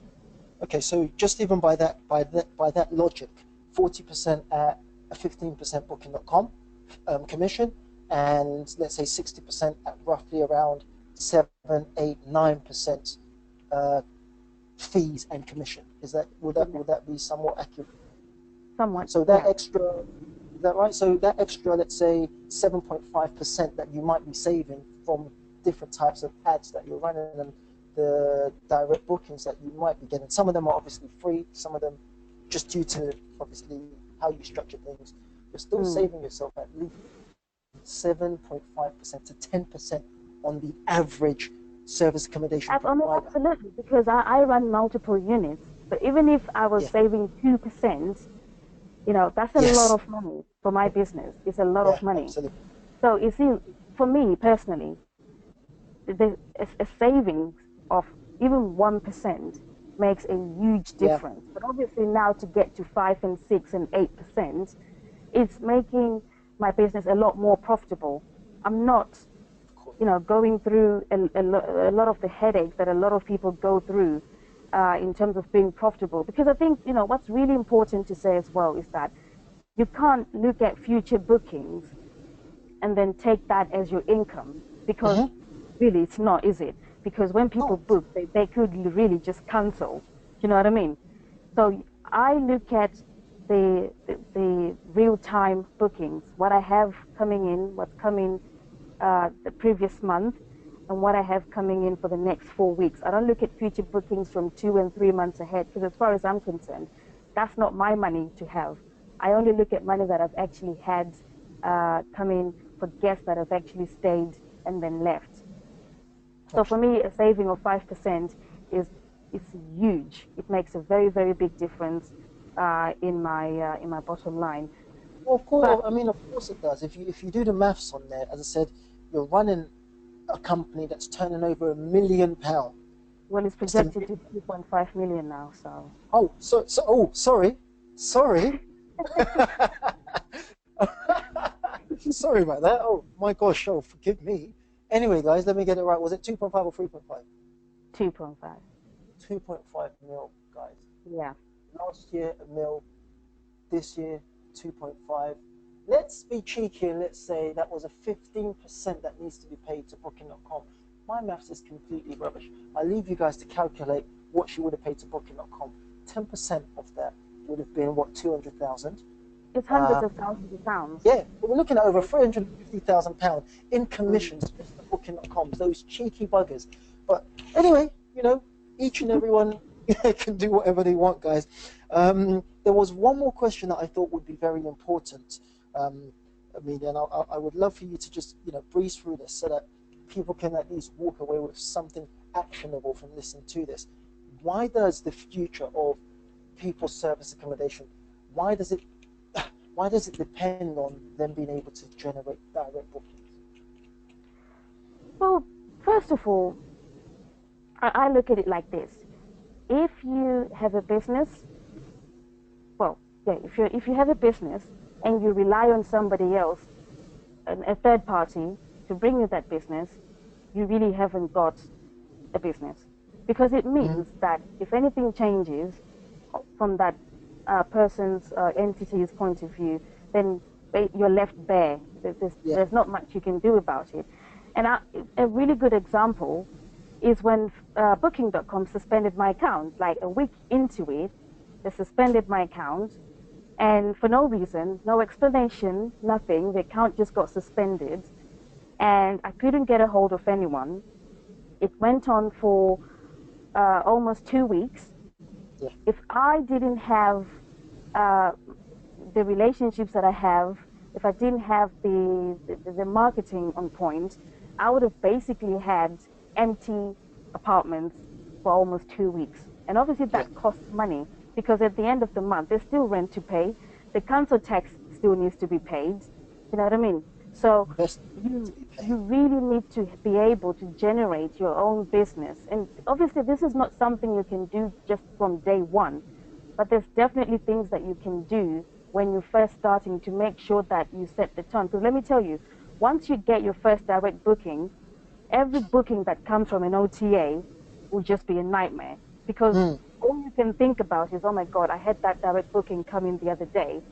Now this booking has come in and I have to pay some level of commission on that. It's the difference, that the mindset that you have just really has to change. If you're trying to get into this business and you want to be in it for the long haul, make sure that you've got systems in place and you've got strategies in place to ensure that you're doing everything you can to get those direct bookings from day one. You know, direct bookings are not just for the privileged people who've been around for 2 or 3 years.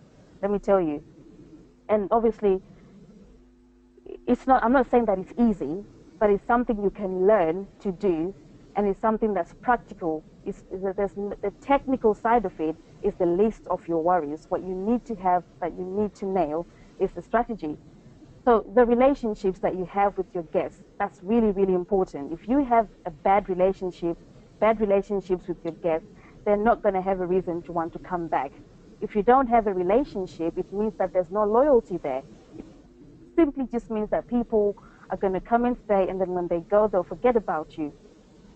So you need that loyalty to be there. You need to keep in constant touch, with constant communication with the key guests that come to stay with you in the first place. And then obviously your profits. Your profits are really, if you're not profiting, then why are you in business? Okay? True. Future bookings are not your profits. That's just revenue coming in. And there's a massive difference. And I think people need to realize that. I was working with a client on a one-to-one basis, and I asked her a simple question: this month, how much have you taken in revenue? And she said, well, I've taken in 20K. Mind you, she only has one apartment. And I said, oh wow, how much are you charging per night? And then she goes, oh, £95. So I said, well, that doesn't work. How have you taken in 20K? And then on looking on it, I realized that what she was talking about was bookings for the future. And I had to say to her, that's not your revenue. What you've actually taken in is £2,000. Your rent is more than that. You've got the cleaning bills and all sorts. So realistically, you've not made any money at all. So we had to go back to the drawing board and do things differently.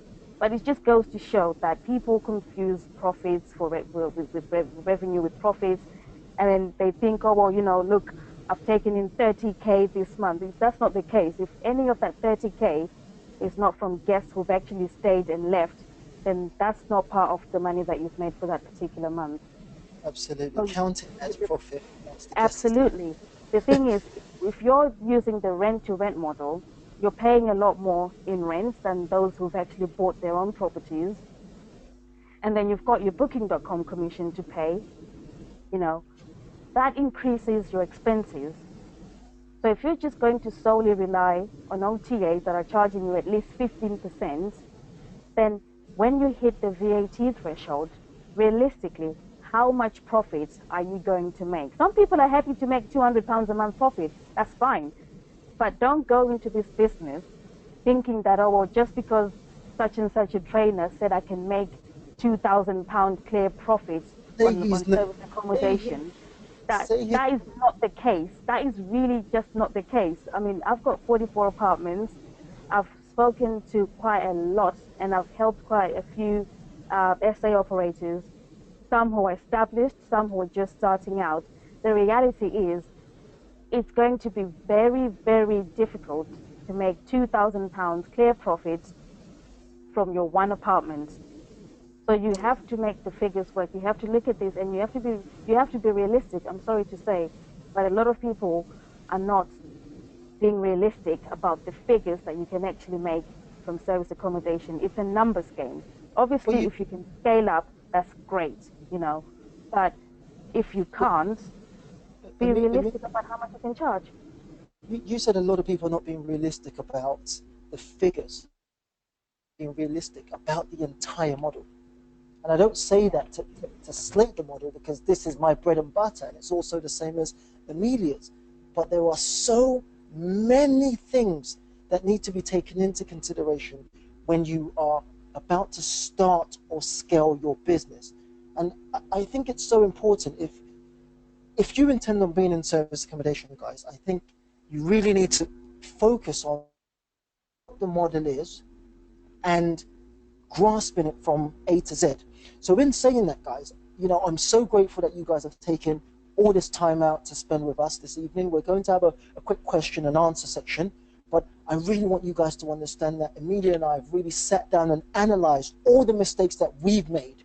As I said, when I started, so this time last year, I had 30 apartments. Amelia was floating on around 55 apartments.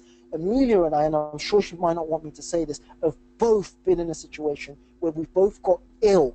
I'm talking about being sick Yeah. to the degree of having to take time off and being treated because of the service accommodation model, because we were running things by ourselves. For our trainees and for some of our mentees, they know the stories of when Amelia and when I bought a rucksack, a camping rucksack from eBay to transport bloody towels, linen, and shampoos from one part of London to the other side of London. Guys, I lost staff, I lost money, I lost integrity, I lost reviews. It's the same as Amelia. Amelia's been ill before simply because of how she structured certain things, and we've been forced to learn these things. So what we've done is we've put together how an A to Z, pretty much an A to Z of service accommodation and how to grow your business in 2017. So I'm going to take a step out for a whole day, spend it with you guys to explain how to source properties, not how to tie up one property. I'm talking about how to source a property and make over £10,000 to £20,000 a month from deals that might not actually work for yourself, but they might work for another investor. So there are deals that you will come across that, you know what, you've set yourself a benchmark and you only want deals that make you £500 plus a month.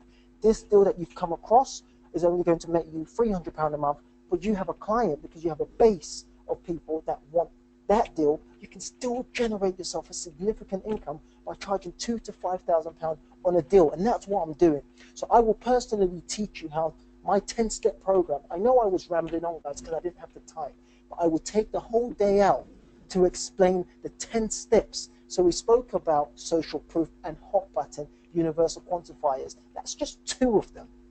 There are 10 things that if you do them properly, guys, you will blow agents' minds and they will rush to give you business more than you can ever imagine. And that's what's happening to me at the moment and some of my clients. I'm going to explain how the whole rent-to-rent model works and how to make it work for yourself. We're going to give you some contracts on how to source. We're going to give you contracts to use when you're working with agents. None of this management agreement crap. And I keep saying that because I think it's complete nonsense, guys. That does...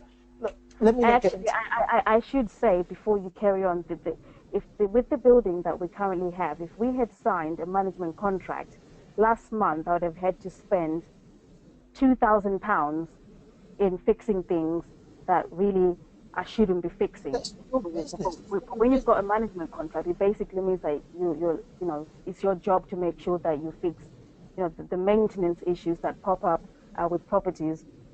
Sorry, I just thought I should say that. No, you're actually very right. That would have cost quite a lot of money. There are also ongoing issues. If you're sourcing brand new development, you're taking on certain contracts and certain responsibilities, you're going to shoot yourself in the foot. Where's your profit going to come from? You're going to learn how to source properly and agree on terms properly that are actually favorable, that will help you make money. Okay, we're going to talk about how to get deposit insurance, guys. We've just taken on 13 apartments in Southampton, hopefully trying to tie up some deposit insurance. That should hopefully save tens and tens of thousands of pounds. We'll talk about how to actually assess deals. But most importantly, I'm going to work on developing pitches for you on how to pitch developers using my 10-point strategy, and how to pitch agents and how to get agents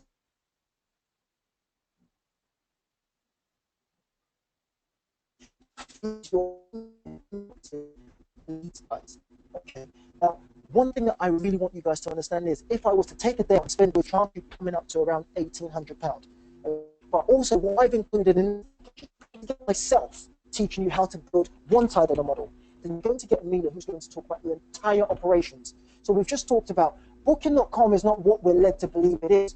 It's a necessary evil. You need it, and most of us will end up dying on Booking.com and dying by paying that 15%. I'm talking about literally dying, because Booking.com will end up killing you. Okay, but we're going to talk about how to navigate around those issues, how to build your business. So we'll talk about linen, cleaning companies, security, how to avoid fraud. That's something that many people don't talk about, guys. London is rife with fraud and parties. In fact, the entire thing, it's such a big issue that we're going to spend an entire day talking about it, and how to make sure you don't get chargebacks. Imagine you've got 20 days in a month to make your money back. You get hit with a fraudulent customer that takes up 5 of your days. You've now lost 5 days because the chargeback has been applied. You still need to pay your rent. Guys, it's such a big thing. We'll talk about channel managers. We'll talk about PMSs. Guys, we're also going to actually talk about how to use Facebook in its entirety, right from A to Z, to setting up the most effective, to, using pixels, setting retargeting, getting these direct bookings coming, guys. So we're going to talk about how to use the, the repeat booking manifesto. All together as that, Amelia has successfully charged clients before over £5,000 to pre-package this entire thing. I've had to convince her to give all of that up in a day, guys. So I think it's so important to understand that if we can get corporate clients, if you're able to get corporate clients, you're not going to struggle with the idea of these parties. You're not going to struggle with all the fraud that people are struggling with. So, guys, that by itself should cost roughly around £5,000. But what we've done is we've gone one step further, guys. And I'm so excited because it's taken a lot to get this done. We're going to have someone from Booking.com, a key account manager, and we're going to ask him every single question ever. So every single question that you've ever needed to know about how Booking.com works, from how to get reviews, or how to get your policies, change your policies, how to cancel a no-show, how to increase your rates. Guys, the fact is, we've had to pull some strings to get this done. I can't even put a price on this, because if you were to try and do it yourself, it's not going to happen. Guys, that's priceless. That's the truth. As I said, what we're having to do to get this meeting in place, I don't believe anyone else is going to be able to successfully do it. So I can't even put what this would cost someone to get that done, guys, okay? Now, in saying that, we've gone one step further. I'm going to teach you how to we're going to teach you how to actually build a business. Service accommodation is a business. Forget all the strategy malarkey. It's a business. So we've actually tied up something which I'm so excited about. We've actually met someone who's gone from one apartment to over 5,000 apartments, a young lady who practices what she preaches. She doesn't run the apartments, but she manages over 5,000 apartments. Guys, imagine the business, imagine the responsibility, imagine the know-how. This is interacting with over 5,000 different service accommodation operators, guys. She runs the biggest service accommodation agency in London, managing 5,000 apartments. I can only imagine the stress that she goes through. But we're going to get her on that day, and she's going to talk to us about how she manages those relationships, how she generates direct bookings through direct marketing for all of these clients, and she fills them up with bookings, guys. What I'm also going to do is, and I haven't told her this part yet, guys, but I'm going to try and encourage her to allow every single one of us to put our properties on her platform, so she can also generate us some direct bookings, and we can walk away from, from paying these high commission costs. But also, guys, I've managed to persuade Amelia. I don't know if she's got his permission yet, but we're going to get, her CTO in for the whole day. He's actually the guy that's created every single system that helps her to run her business. So he'll teach you how to actually create and develop a very strong and solid strategy for your SA business. This guy's actually sat down with the likes of Richard Branson's. He's worked with BP, Shell, Virgin Media, BBC, Barclaycards. That's just to name a few of them. And guys, we have the pleasure and the opportunity to sit down with a strategist like this and tell us what systems we need to put in place to make sure we're actually winning in serviced accommodation. Okay, guys, I'm so excited. One of my good friends, who's become a very, very good friend of mine, because we've done, I would say, close to about 70 serviced accommodation deals.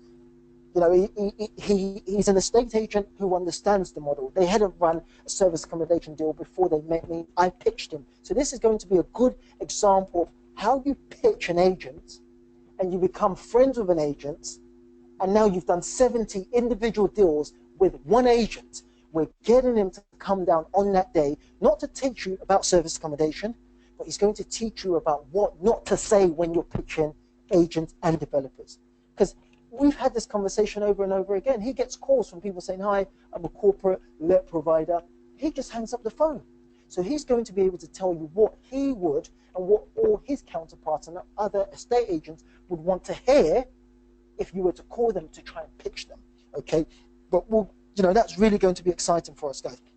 Now, if I was to say that this was going to cost you £5,000, I'm very confident out of the 700 people we've got on this call, about 200 or 300 of you would say, that's fair.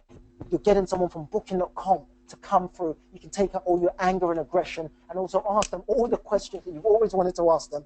You're getting someone that's worked with the likes of Richard Branson and major oil companies building their strategies. You're getting myself and Amelia, who are living. In fact, guys, I will go forward and say this. We are actually, in fact, the youngest in this service accommodation arena that are doing what we're doing, figure-wise. That's the truth. As I said, Amelia's running £1 million business. I'm making roughly over £20,000 a month from a 1 hour call a day in my house, guys. We're going to shed how we do these things, guys. If all you take away from this day, this 1 day training, guys, is just how to get direct bookings and how to even navigate booking.com, or how to source development and sell those deals on, I think it will be worth £5,000. I know people personally, as I mentioned before, that have lost £10,000 by not being trained right. But guys, I'm so excited. We're not going to charge £5,000. We want people to actually come in and learn from A to Z. It's not just for the new guys. It's actually for every single person. Some people need a retraining. Some people are so stuffy with old information that they need to come and get retrained by the younger guys who understand technology, who understand how the market is moving, and who have units and who are building a very, very formidable business, guys. So now what we've decided to do to make things easier for you, and I'm going to leave that link on there, guys, before we do the question and answers, is the first few people that go on that link, okay, it's the Smarty Pen link just at the bottom there. Type in that link, guys. All we're asking for today is a £99 deposit. So the entire course will cost you £499, not £5,000, because we're going to leverage, as we all know the word leverage, everyone's time and effort on that day, and we can afford to make this at £499. But you have to pay a deposit of just £99 today to secure your seats, and you're going to have till next month to pay the other £400. So guys, if I were you, I would run over, secure your seats right now if you want to learn how to build a service accommodation business from the ground up. Even just to take, a day of Amelia's time will cost you £3,000 to £5,000. That's the God's honest truth. If I was to spend an entire day with you guys sourcing developments, it's going to cost you probably about £10,000, because you're going to have to pay for the time and the effort we're putting all of this together because I want people to learn the right way. I'm tired of picking up the pieces. I'm tired of the inbox messages saying, oh, I took on this apartment and I got trained by so-and-so and this has happened. Can you help me? It's tiring, guys. So I want no more excuses. I don't want people to have an excuse anymore as to why I'm not in service accommodation or why I took on a deal that didn't work or how do I analyze a deal. Guys, we're going to literally have an A to Z and answer every question and teach you from A to Z. But guys, this is only for the fast action takers. I want you guys to go on that link right now. Get your place booked on that course. So this course, I believe, if I am correct, is going to be held in April.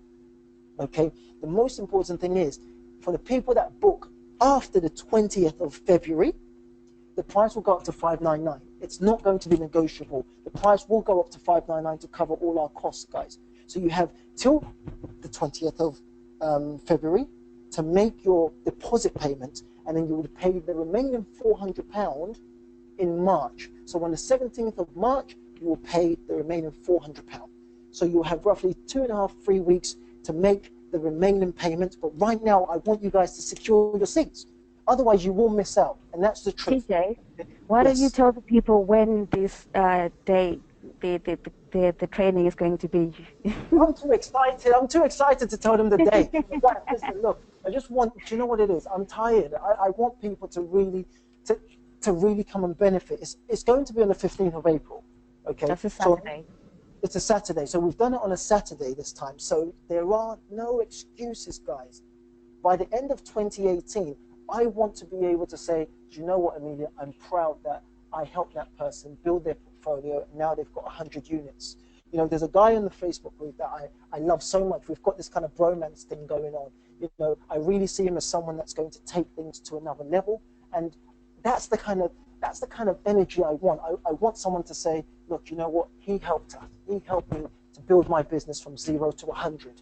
That's where I get my fun and my thrill from. Guys, it's going to be an entire day where we're going to be from 9 in the morning, probably earlier, because we've got so much to cover till 5. Obviously, there will be lunch, there will be dinner, but you'll get the chance to actually speak to people who are doing it. You will speak to Booking.com reps and ask them questions about why they have these crazy policies. Put them under pressure. We've told them what it's going to be like. We've told them that they're going to face a bunch of questions and a bunch of people that don't like their policy, and they're ready to answer those questions and make sure that whole process is smooth, guys. So look, I'm going to leave this on the screen. Well, okay, we've already got, oh, fantastic. So people are starting to take action. Guys, I will close this link, and I will close this link after the 20th. So you've got till the 20th, the morning of the 20th, to pay your deposit of just £99, okay? And guys, look, what I want right, look, I'm looking at my phone right now, and we're getting people who are paying. These are the smart people. These are the smart people, guys. The fact is very simple. If you miss out on this opportunity, it will cost you a lot more. That's the God's honest truth. And I really want to move away from this topic because I want to answer questions, but I'm saying this right now. If you fail to come on this course, you will go to another course, but you will learn things. Yeah, you know, that's the truth. You will learn things. It will cost you more money. As I said, the only reason we can afford to do it in this location is because we've been able to get these people to come and speak because they're able to leverage their time. Otherwise, it's going to cost you money, guys. And then if you come to me and you say you want me to source a deal for you, I'm going to source a deal for you. But we all know I don't come cheap. That's the truth. If we say, Amelia, can you take a day out? Can you take a day out? Amelia's got expensive taste, man. So by the time you take her out to go and pick her brains, guys, you're probably going to spend about £350 on dinner. Yeah? There may be a glass of wine at least. Yeah. And Amelia, am I lying? So what I want is people who recognize that Amelia and I are working hard in this industry. We're not just people who got one apartment many years ago. I had 30 apartments. I've got 12 now. And do you know what? It's so funny. Some people might see that as a failure. I see it as being smart. I have 12 apartments that are generating me more money than I was making with 30. I source deals for a living, guys. I could have 100 units right now if I wanted. Why don't I have that? I will answer that on the course, guys, because not every single property will make you money. So look, what I need you to do right now, guys, is get on that link, The book link your. is sent out to everyone, by the way. So you've sent it out to the people, yeah? So, okay, so they Yeah. don't have to copy and paste that. Guys, before No. we get off this call, what I'm willing to do as well is so important. I'm going to pick one person, just literally one person at random, okay? And that will be announced on the 20th. That one person at random, they will be refunded back their £99 and they'll be coming on this training course for free. But you would have to obviously make your payment and secure your seats so that it can automatically allocate you a seat. But guys, listen, I want to get into the questions and answers. I know we've taken a whole 24 hours. I mean, Yeah, we have a lot of questions from yeah, people. Yeah. Should we start now with the Q&A? yes, no, no, no. What I want to do, I want to give some people just a few seconds just to go and finish typing off the link. As I said, I'm getting it to my phone now, so people Okay. are actually making payments and making payments. So I want people to secure their seats so that we know exactly what we need to do going forward, and we can address Yeah. those answers accordingly. But in the meantime, yeah, if you can, because I can't see the questions. In the meantime, if you can just put together the ones that you feel are the most urgent, because I want to give a So, shout out to the people who are actually making their payments as we're talking. I don't want to read their names out, but you guys know who you are. So, wow, fantastic. You guys, listen, be smart with your decisions in 2017. I can't, I can't even reiterate how much money I've lost, how much money I've actually lost myself in being in the service accommodation arena. And it's so frustrating to see even clients of mine who have come and told me stories about how they um, they got an apartment and they failed, and now they want to sell their service accommodation deals. Guys, it's frustrating. I want people to really.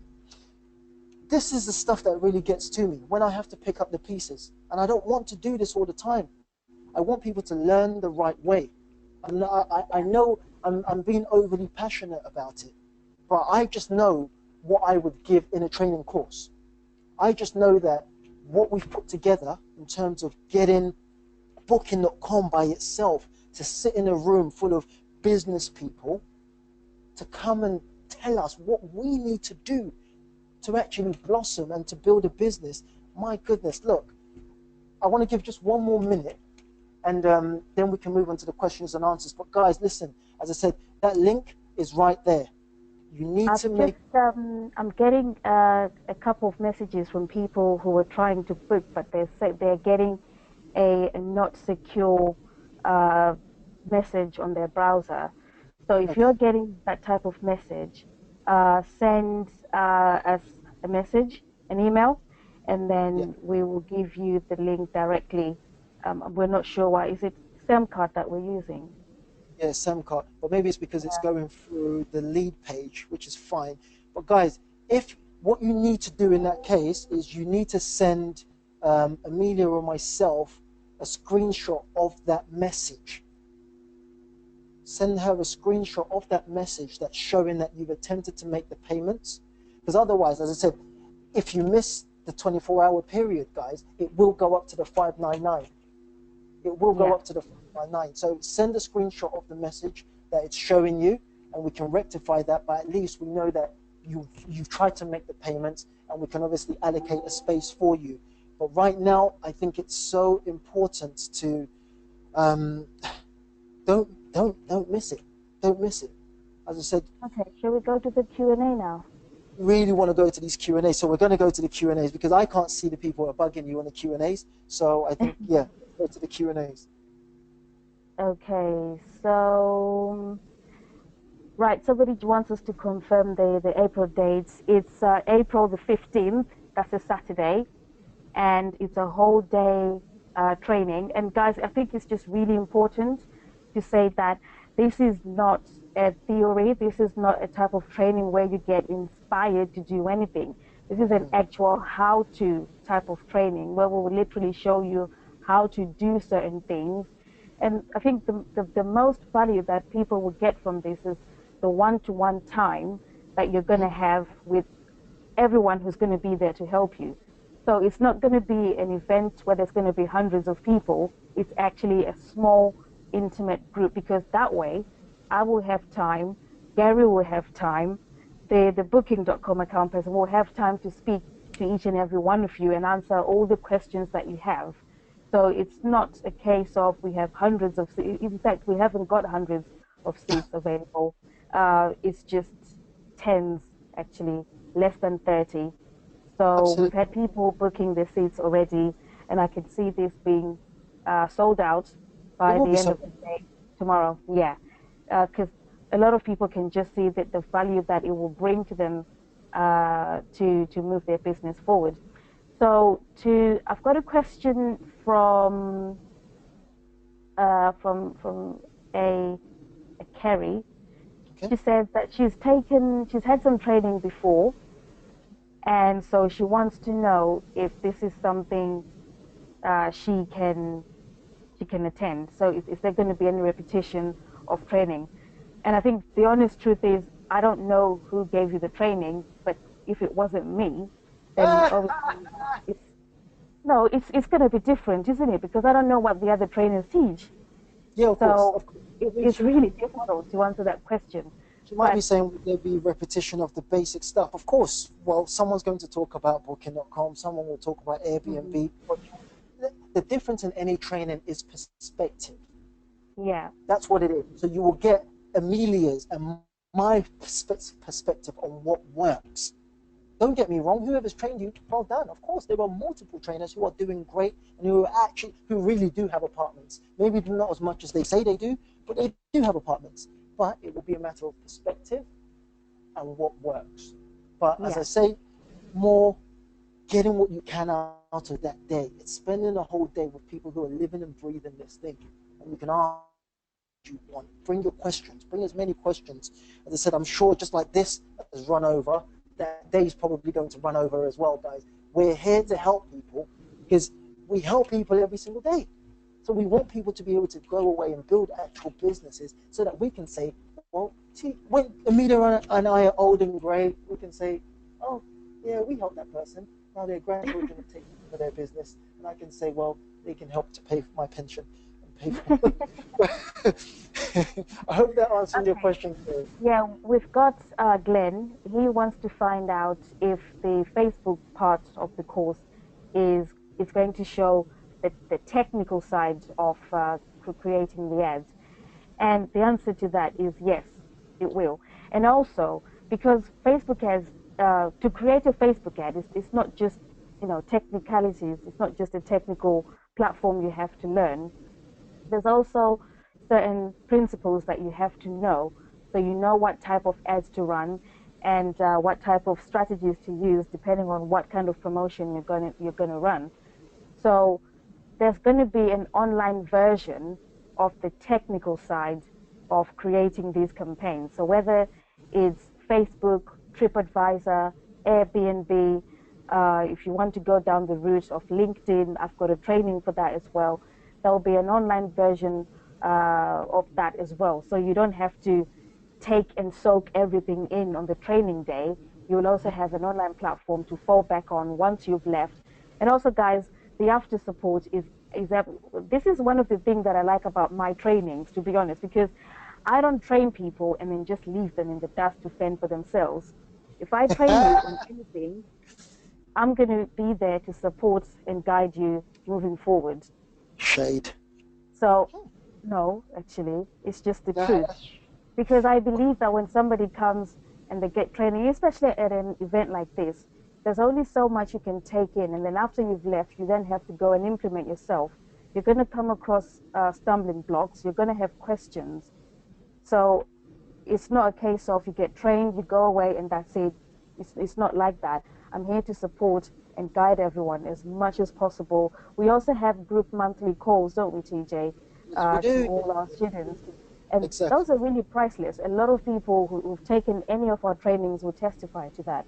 The true value comes when you have to go out there and implement yourself, but knowing that if you get stuck, there's always someone you can ask and get the help that you want. Yeah, yeah, Yeah. yeah. And that's one thing that we're both willing to do. I mean, that's something that we do on a day-to-day basis outside of our current trainees.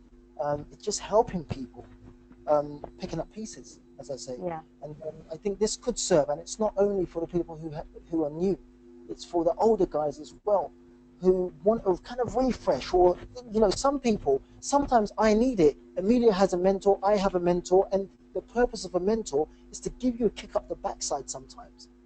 So even if Yeah. you have a service accommodation and you think you know it all, if you're not turning over £1 million, then I think you should actually come on a course. At the same time, if you're sourcing deals and you're not generating even over £5,000 a month from sourcing deals and picking the juicy ones for yourself, then I think you might want to really come on this course, guys.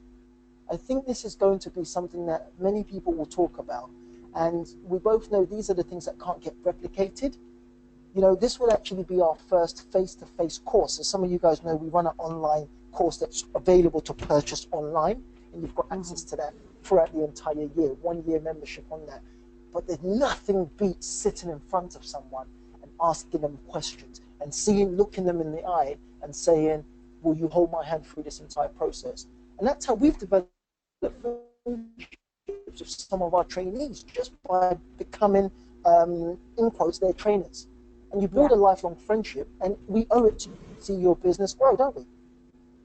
Yeah, absolutely. Yeah.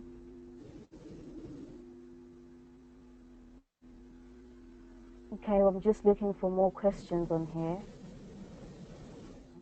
Okay, we've got a question.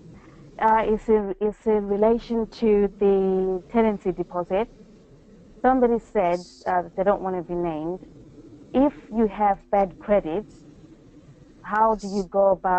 go around getting that tenancy deposit? Is it possible? Are there any alternatives? Well, yes. Well, I guess that's a question for me. Did they specifically say they don't want to be named? Yeah. Okay, no, that's fine. So I was going to say maybe they can drop me an email, and we can explore some options. Um, Off the top of my head, as I said, I'm a big fan. I can answer that question easily, but I would speak it from my point of view, which is don't have an issue with these things because of the setup. I know it sounds weird when I keep saying the setup. It's how you approach something right from the beginning. Another aspect that I'm going to teach people about at the course is something called preemption. And we all know what the word preemption means, is to specify or say something before it happens. If you know you have bad credit, in your pitch or in your relationship with the agent or a landlord or a developer, you preempt it. Because the way the human mind works, guys, is once the person makes a commitment not to work with you, nothing you do is going to change their mind. You can get a JV, you can get whatever, they're not going to waste their time working with you. So there are certain things you can do, as I said, JV options. Preemption tends to work.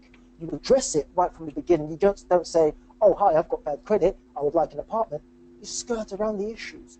You would say something along the lines of, Mr. Smith or Mr. Agent, some of my clients haven't had the best credit in the world. Is there an option?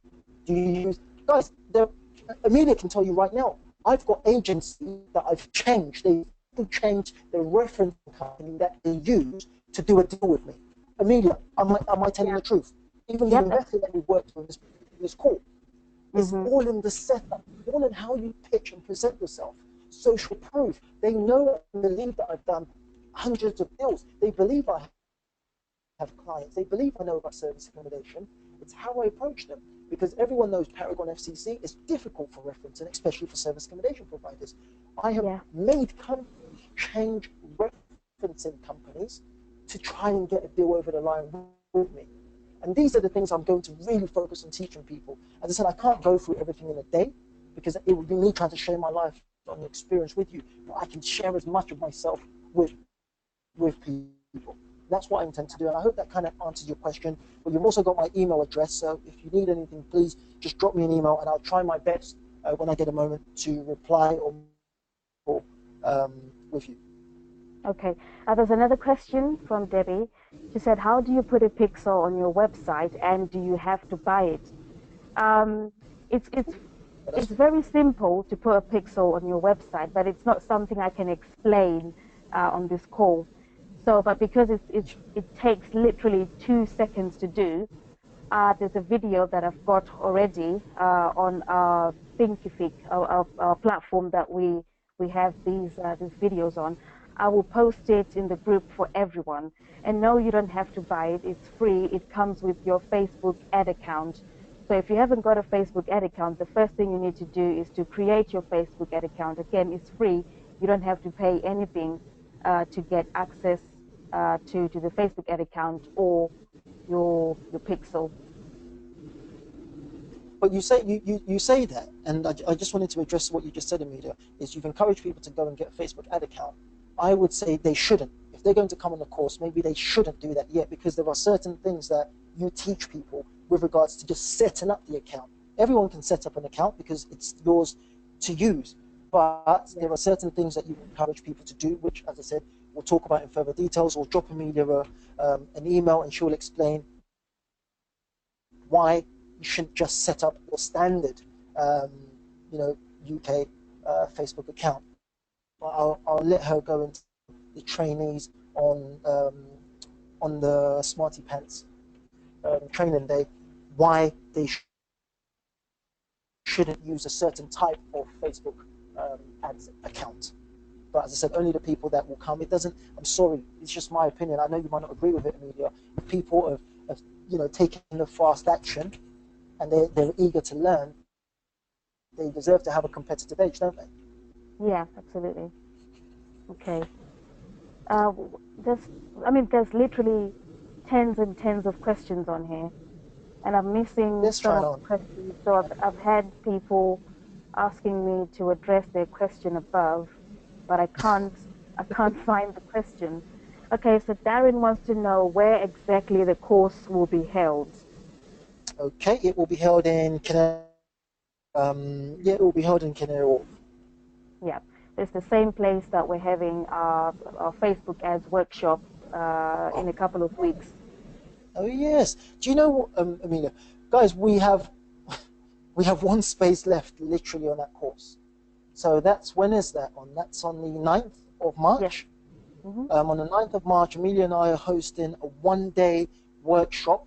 Myself and herself will spend the whole day, lunch, dinner, all included, and we just literally have just one space left. So whoever whoever wants to make that one space, just drop one of us a message now, and yeah, we'll let you have that one space. Otherwise, as I said, that's now closed. There is no more space available for that workshop.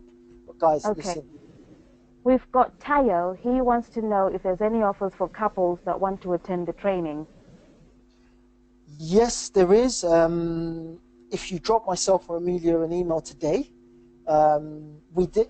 I think we were just literally rushed off our feet because we knew this would go over and over and over, and we tried to address as many questions as we thought as possible. There will be. If you drop an email over to myself or Amelia today, I will get the VA to create the link as I've told her to do. She hasn't completed it. I will get that link done. Again, the same 24 hours will apply on that as well. It's the same email I've Okay. just got to someone else as well. Is there a All link right. pop up? If there is. Okay. The next question, will we need to bring a laptop to create the website?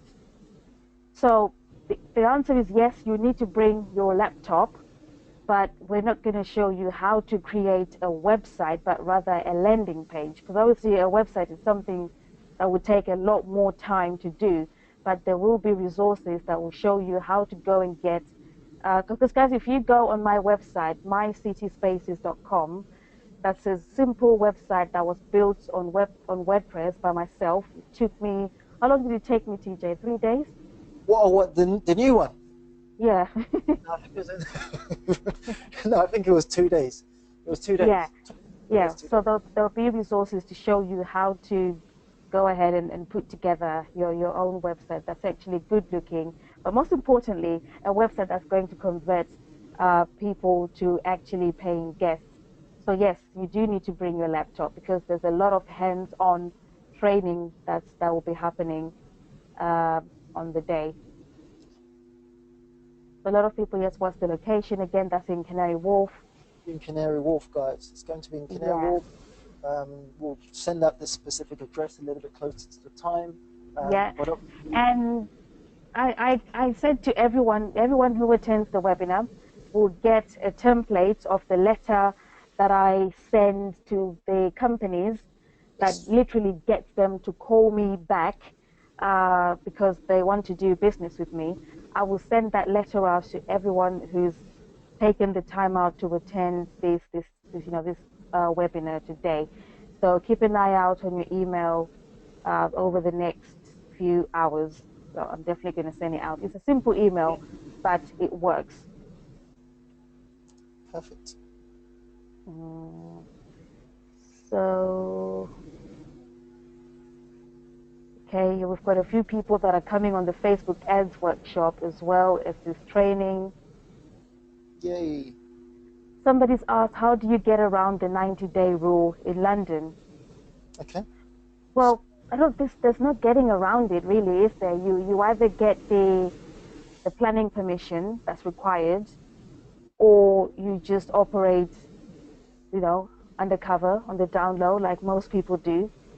It's just really it's difficult to say. I can't seriously sit here and say you cannot do this because there's hundreds of people doing it without the planning permission. I'm one of those people. I know hundreds other people that are doing it quite successfully. We've got even the big companies, the big brands that are doing this type of business without the planning permission. So Of it's just course. really something that you have to think about yourself. Obviously, look at the risk that's involved and then just make your decision from there. But really, there is no way around it. You either get the planning permission, the temporary change of use, or you don't, and then you become really careful about what you're doing. And this is another reason why you definitely need to keep away from people who are having parties, because those people will get you flagged up with the council, which will then obviously spark some kind of enforcement letter coming to you. Yeah. Yeah, you're Yeah. speaking the truth. Speaking the truth there. Mm, so, so what happens if you're caught breaking the 90-day rule? From what I Okay. know, what Go on, you. happens is, yeah, so basically they'll tell you that you have to stop. If you appeal, they can give you a grace period of up to 3 months. Yep. But if you ignore that, then you could be fined. And I think the last time I checked, it was about £20,000 that they'll Yeah. fine you if you refuse to stop doing short lets without the temporary change of use. But I Um, also want to mention though, Amelia, I have yeah, to but say because you, yeah, in the last 24 months or in the last 36 months, I mm, think only two people or three people have been fined that. That's not an yeah, excuse for you to do whatever, but I'm saying it means, and one of those people I know for a fact they were shut down simply because of the way they were running their ship. They were doing things so half-hearted and they were having issues and parties and fraud and all of these things. Of course, your neighbors are going to complain. So, yeah, bearing in mind every single person gets you 90 days, which is also why I always beg people as well, try and get a 6-month break clause. You get your 90 days to do whatever you want to do. God forbid anything happens. You get your extension of 3 months. Then you work out your contract. And, but again, it really depends on how you want to play. And these are the things we will sit down with you, like on a consultancy basis, on how we can help you grow your business. So if you've already got okay, one, we'll sit down and see how we can actually, what changes or what things we need to add to it to help you grow. yeah. Okay, I've also got a question from a James, and he wants to know, is it better to go to the big agents or to use the smaller agents? Oh, good question, James. Hi, how are you? A man after my own heart. I'm sure in your mind you're thinking, do you know what? When I started, I never spoke to the big boys. Never. Because I thought, why would they want to deal with me? Why would they? They've got more than enough business of their own. But then Yeah, again, I've done big businesses with big people.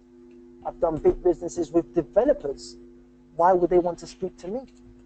And it's not because of my product, guys. It's because I understand communication and I understand influence. So it's more you understanding how people work and how to get people to do things for you and how to get that yes.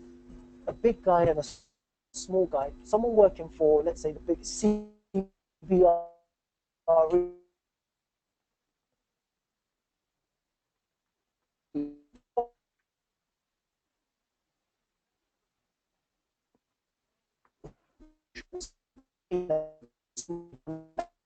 Oh, I don't know if anyone can hear me, Same but emotions. They still feel love. They still feel.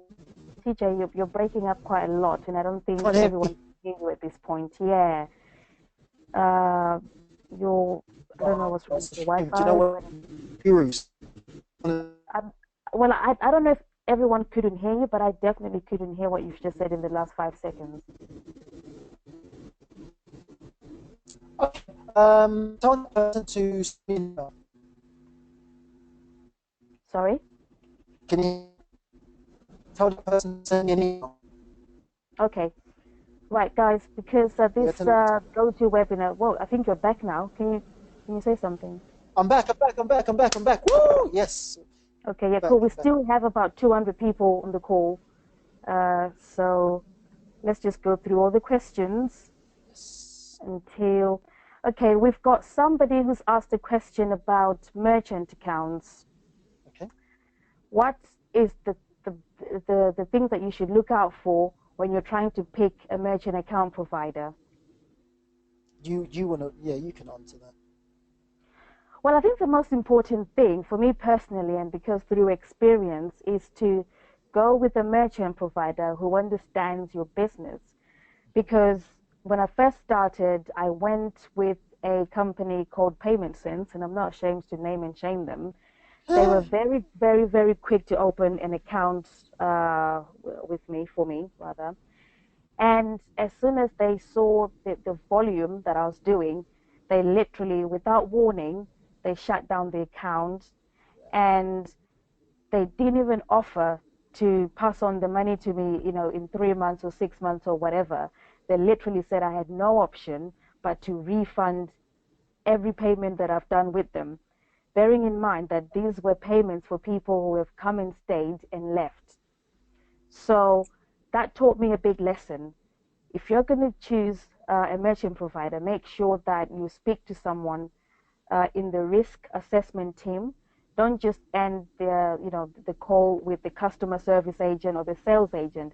They're just there to sell the account to you, but The they don't really salespeople. know. Yeah. Yeah, they're salespeople, right? So you need to ask them to get a risk assessor to call you so you can literally speak to them, put it in writing about what it is that you do. If you take deposits from future bookings, let them know. If you pre-authorize payments, let them know that you do that as well. Let them know that there will be high volume of refunds because that's the nature of the business. If you pre-authorize a payment for a security deposit, you have to refund it when there's no damage, right? So they need to know how the model works. Of course. That way they can tell you whether they'll take you on or not. If they take you on, it obviously means that they know what you're doing. So if you process, 50K in a month, they're not going to look at you and flag up the system and start asking you all these questions after you started going. So it's best to get it out the way right from the beginning. Send them all your agreements, your tenancy agreements, so they can see the properties that you have and the kind of agreements you have with the landlord and the agents. Again, if you have a shaky contract, it's going to make them think that you're a higher risk. Mm-hmm. So make sure that obviously you've got the right contracts in place with the agents or the developers. The subletting clause is taken out or removed if you have a license or a letter from the landlord saying you are allowed to sublet for the purposes of running a service accommodation business. Make sure you send that to them as well. The more they know, the better it is for your business. At the Yes. moment, my merchant account is obviously processing last year £1 million, and this year we've projected to 2.5 million. I had to tell them this because I didn't want to just start processing all this money and then have them think, hold on, has something changed with her model? Has she got more apartments? That to them, it just means more risk. So they want to look into the business and see what you're doing. Sometimes they'll actually pay you a visit. So make sure that you pick a merchant account that understands that you're running a service accommodation business. And if you're renting the apartments, tell them that you're renting the apartments, because some of them will just assume that you've bought these apartments. So if there's a third party who's responsible for paying the mortgage, to them, you're just, that much higher of a risk, because it means that you might be paying your rent, but if the landlord becomes bankrupt, it means that you haven't got an apartment, and if you've taken money for future bookings, how is that money going to go back to the guests? So make sure that you sit down and talk to someone. That's the most important thing you can do for yourself, is to speak to a risk assessor. Tell them the truth about what you're doing. There's no point in lying. It won't get you very far. Well, So you touched on something very important, the contract. The contract is so important. yeah, it is. So the contract is not really just to satisfy, yourself, to say, oh, well, look, I've got a great contract with the landlord. It really is the basis of your whole business. Because if a merchant account decides to look at your contract, because you're doing really, really well, right? You're getting all these bookings and there's money coming in, and then they decide to do a risk assessment on you, and then they realize that your tenancy agreements or your management contracts say that you're not allowed to sublet, and you've got nothing to show that actually you are.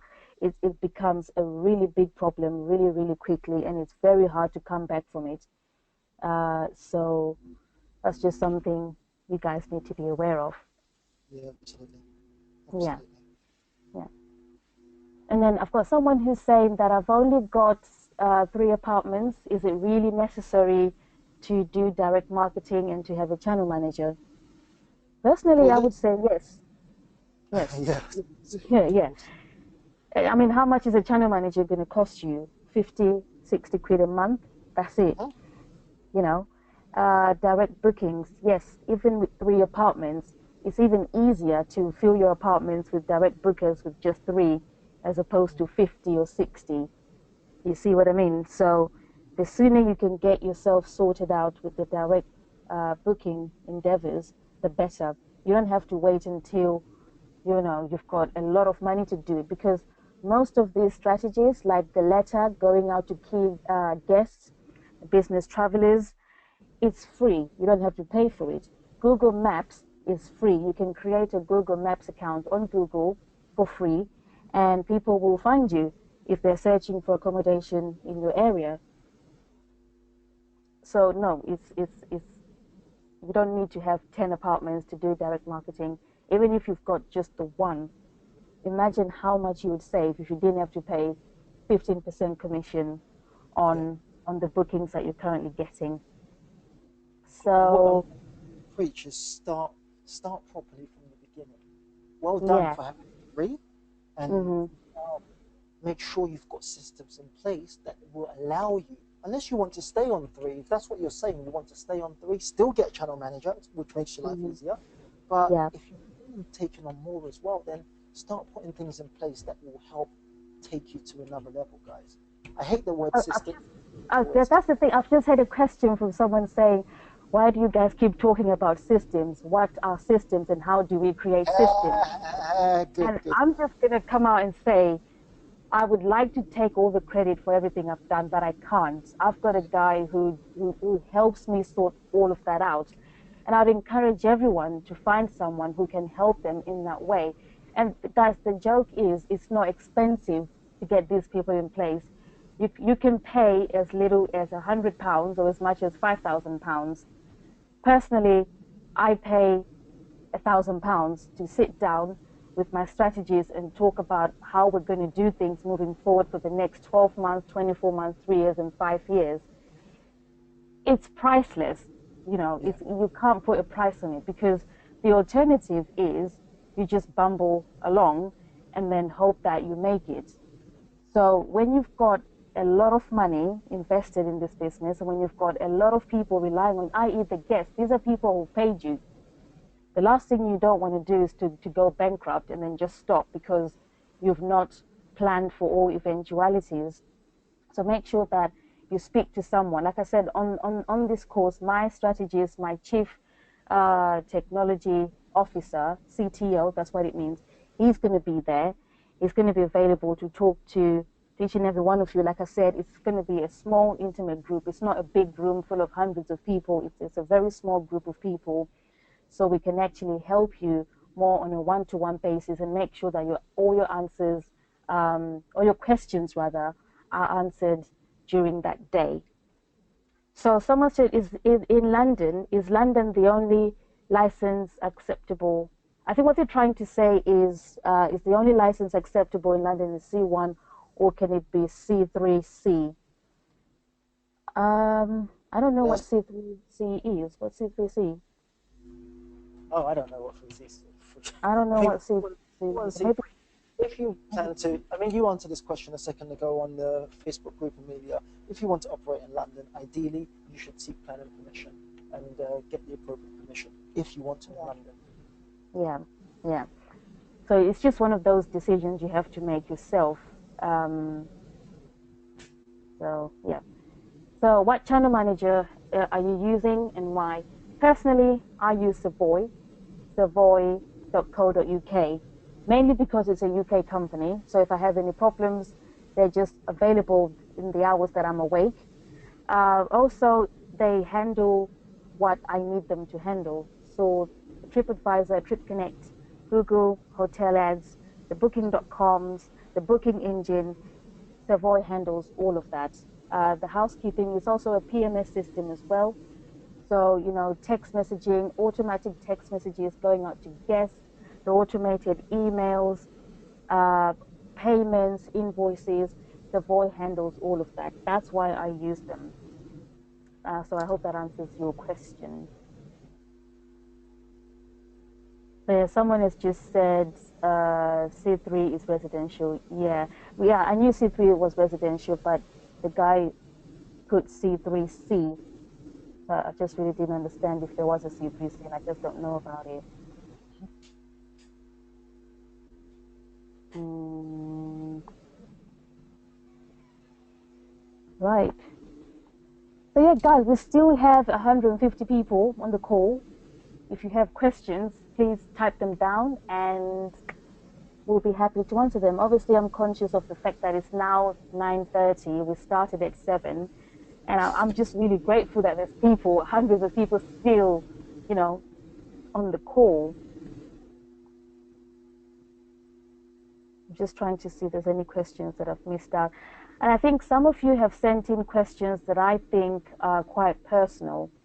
So, it would make it really difficult for me to answer them on a public forum like this, because obviously there's more questions that I need to ask you to give you the best answer.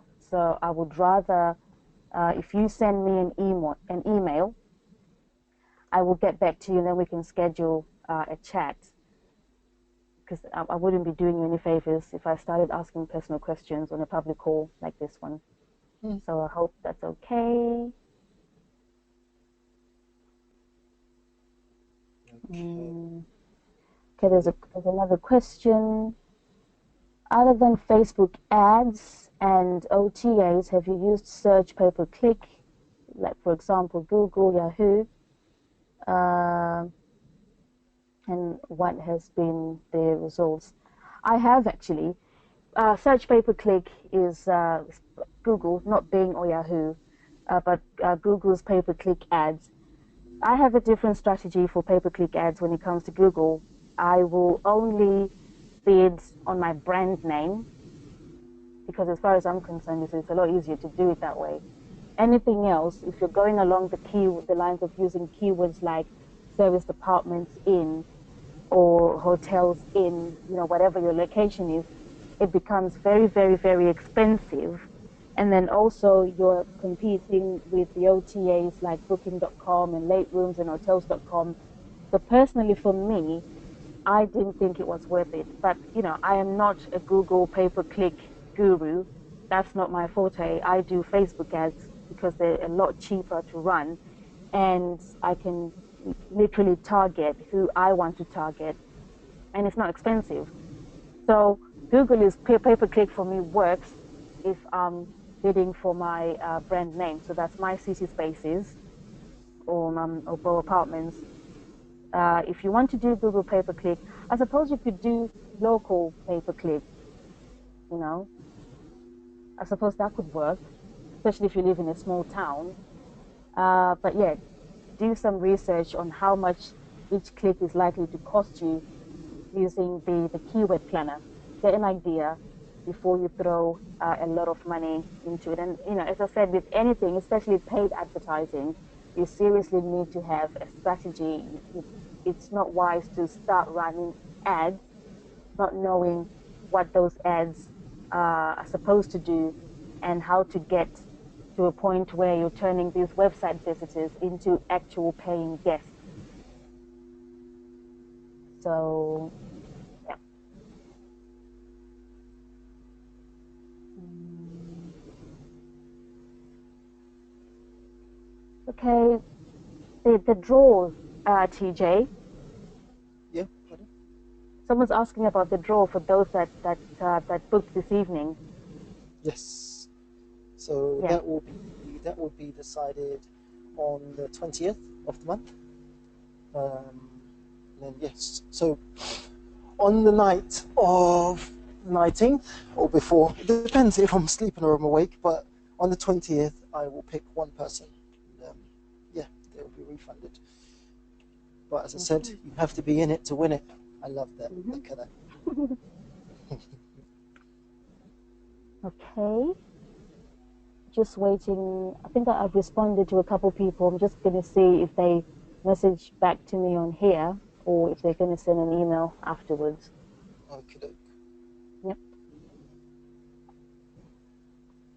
So, so Marcia's just asked, what are the basics to put on your landing page? Do you have a booking form, pictures, or an iCal link linked to your channel manager? Well, on a landing page, you don't want to ask for too much information. Too much information puts people off and then they just leave. You only need to ask for information that you need to provide them with the service that you want them to buy from you. So my landing pages never ask for anything more than just an email address, an arrival date, and a departure date. That's all. So I hope that answers your question. Even if you wanted to have a booking form, you can, but I don't really understand what kind of landing page you're talking about. So perhaps it's best that you send me an email so I can ask you a few more questions. But you don't want to ask for a lot of information on the landing page because people get confused and then they just abandon. Okay. I want to give a shout out to some of the people who are still here out Yes. of I've 700 got one more question. I've got another question.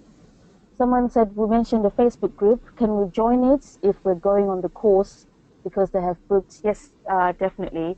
There will be, or there is actually, a private Facebook group just for people who have bought our previous courses, the upcoming courses as well. So you can join the group and be part of it. We're active in that group every day. All you have Yes. to do is to tag myself or TJ with the questions that you have and we'll get back to you. So I hope that answers your question. Cool. Guys, I'm grateful. That's all I can say. I'm actually Yeah, grateful. we, Um, the attendees are dwindling down. We now have 100. yeah, do you know what it is? People are slowly having that last glass of wine and then jumping into Yeah, bed. I know it's been really good. It's been really really good because initially we only had spaces for 100 people, I but because know. we kept getting people signing up to get on that sneak me in link, we thought, you know what, let's just get the package, the higher package with GoToWebinar to hold a lot more people. And I'm really glad that we did because so many Oh, people would have missed out we spoke if we about it. only had spaces for just 100. So yeah, it's quite good. Yeah, yeah, yeah, Yeah. yeah. Shout out to Claire. I've still got Claire. E. Katerina. Um, Shout out to Jay. Neil, someone called Kailash, Carlos, Sam, Cola, Fred. Gosh, these people, there's so many people. Tiana, Rayan, Tom, well done for taking action. Michael Cook, Sharon, Imran, Salvatore. I like that name. Sounds so powerful. Labinda, Frank, Marcia, well done for taking action. Someone, what a lovely name. I hope it's someone called Lavinda. Oh, lovely. Shout out to Jordan. Hopefully we'll see Jordan on the training course. Shout out to a good friend, Vasilis, Dave, Iwona, Ian, Carrie, Darren, Daniel. Do you know what I feel like? I feel like a pirate radio MC. Do you know that old phrase? Picking up everyone. Shout out to my mum. Shout out to but really I appreciate it. Even Daniel, George, Keith, Darren, my friend Tally, Paul, Darren, Tayo, well done. Marcia, well done. Ravinda, Mike, friend Milan, Artie, hi. Darren, Steve, Andy, hi. Someone called Hema, hi. Veronica, hi. Janet, Vishal, Elizabeth, Don, David, Vishal. Someone called Shez, George, Plexi, Suki, Suresh, Brigitte, cool name. Alicia, hi. Christine, hi. Shara, Peter, hi Peter. Lorna, hi. Nabila, hi. Okay, I've got a question. Somebody wants to know how to get the ticket for a second partner. I think the best thing to do here, guys, is to call us. That's something we overlooked, isn't it? Because it's not on that payment link, the option to add a second partner. Is it, TJ? No, but the other people have just sent me an email. So two other Okay. people sent me an email, and I said they will get the link. If they send me an email, I'll be able to give them a link, and they can get Okay. that before 24 hours. But they need to email. Please just send an email with your name and your question, and we'll get that sorted out. Okay. But We've got Suresh. He's still here. He's been with us right from the beginning. It's been like 2.5, almost 3 hours now. So yeah, great. oh Great. no! I forgot. You nearly stopped me from giving a big shout out to my boy William. I nearly missed that one there. Big shout out to William Kane. Shout out to Peter, Emery, Andy, and Ruxana. Yeah, there's so many crazy comments. Somebody's just wrote Donald Trump. Oh, is Donald Trump here? Big shout out to Donald I Trump as don't well. Well, I'm know. grateful Donald Trump tuned in. Maybe we can we can train him on the service accommodation. Yeah, maybe he needs a bit of training anyway. Hey, listen, let's not get political. Oh gosh. Yeah, I mean, to be honest, this is me and TJ. This is who we are. This is what we do. This is how we talk on an everyday basis. We've had a couple people not appreciate the swearing and stuff like that, but I'm not going to pretend to be something that I'm not. Because guess what? On the training course, it's going to come out. So we might as well be ourselves now. Yeah, you can't pretend to be who you're not at the end of the day. The truth will come out at some point. So this is who we are. We don't mean to offend anybody, but sometimes you swear if you're being really passionate about things. Wait, did someone complain about swearing? Did someone write a comment about swearing? Well, they just a little bit like, oh, is it really necessary kind of thing. Did someone say that? But that's how I speak. I'm Yeah. sorry. How I speak. Yeah. Oh, them how I So speak. this is who we are. Put it out there. Yes, please. Tell that person to email. Somebody said, "Don't let William enter the draw." Do you know what? No, do you know what? I've realized who said that, because William's been winning recently. That's William has been winning every single thing recently. So Right. yes, they might be right there. But whoever said that's a hater. William, you need to check your friends. Someone doesn't. Someone doesn't want you to succeed. Okay, so it's down to 50 people now. I can't see any more questions coming in. Everyone said thank you, really enjoyed. That's a pleasure. It's actually Darren who said don't let William in. I just thought I should out him. No. Oh, is Okay, guys, so I think we're going to wrap it up and leave it here. I might have missed your question. If I have, then please just send me an email. You're part of the group that we're in, that we have on Facebook. Tag us with a message, send us an email. Please do not send me Facebook messages because my inbox is overly full. That means unless I start going through the hundreds of messages that are in there, I'm going to miss your message. So it's just better for you to send me an email or to tag me in the actual group, because Facebook messages, I think I need a PA to sort those things for me, because I'm missing a lot of messages. So yeah, it's just best to send an email because then it comes directly to me. just a So I quick think question. yeah. Just a quick question. Amelia and I, on every webinar, always faff around at the beginning. We always mess around at the beginning. So anyone who's honest enough, can they tell us if they could hear us right from the beginning, faffing around, whether it was working or not? Because sometimes we just embarrass ourselves, man. Yeah, because last time we were on the call for like 20 minutes, just talking, thinking it was just me and you, and it turned out that there were other people listening to everything we were saying. So No. thank God we kind of behaved a little bit. Uh, I so hope, I hope so. I hope so. mm, yeah, okay. Alrighty, righty.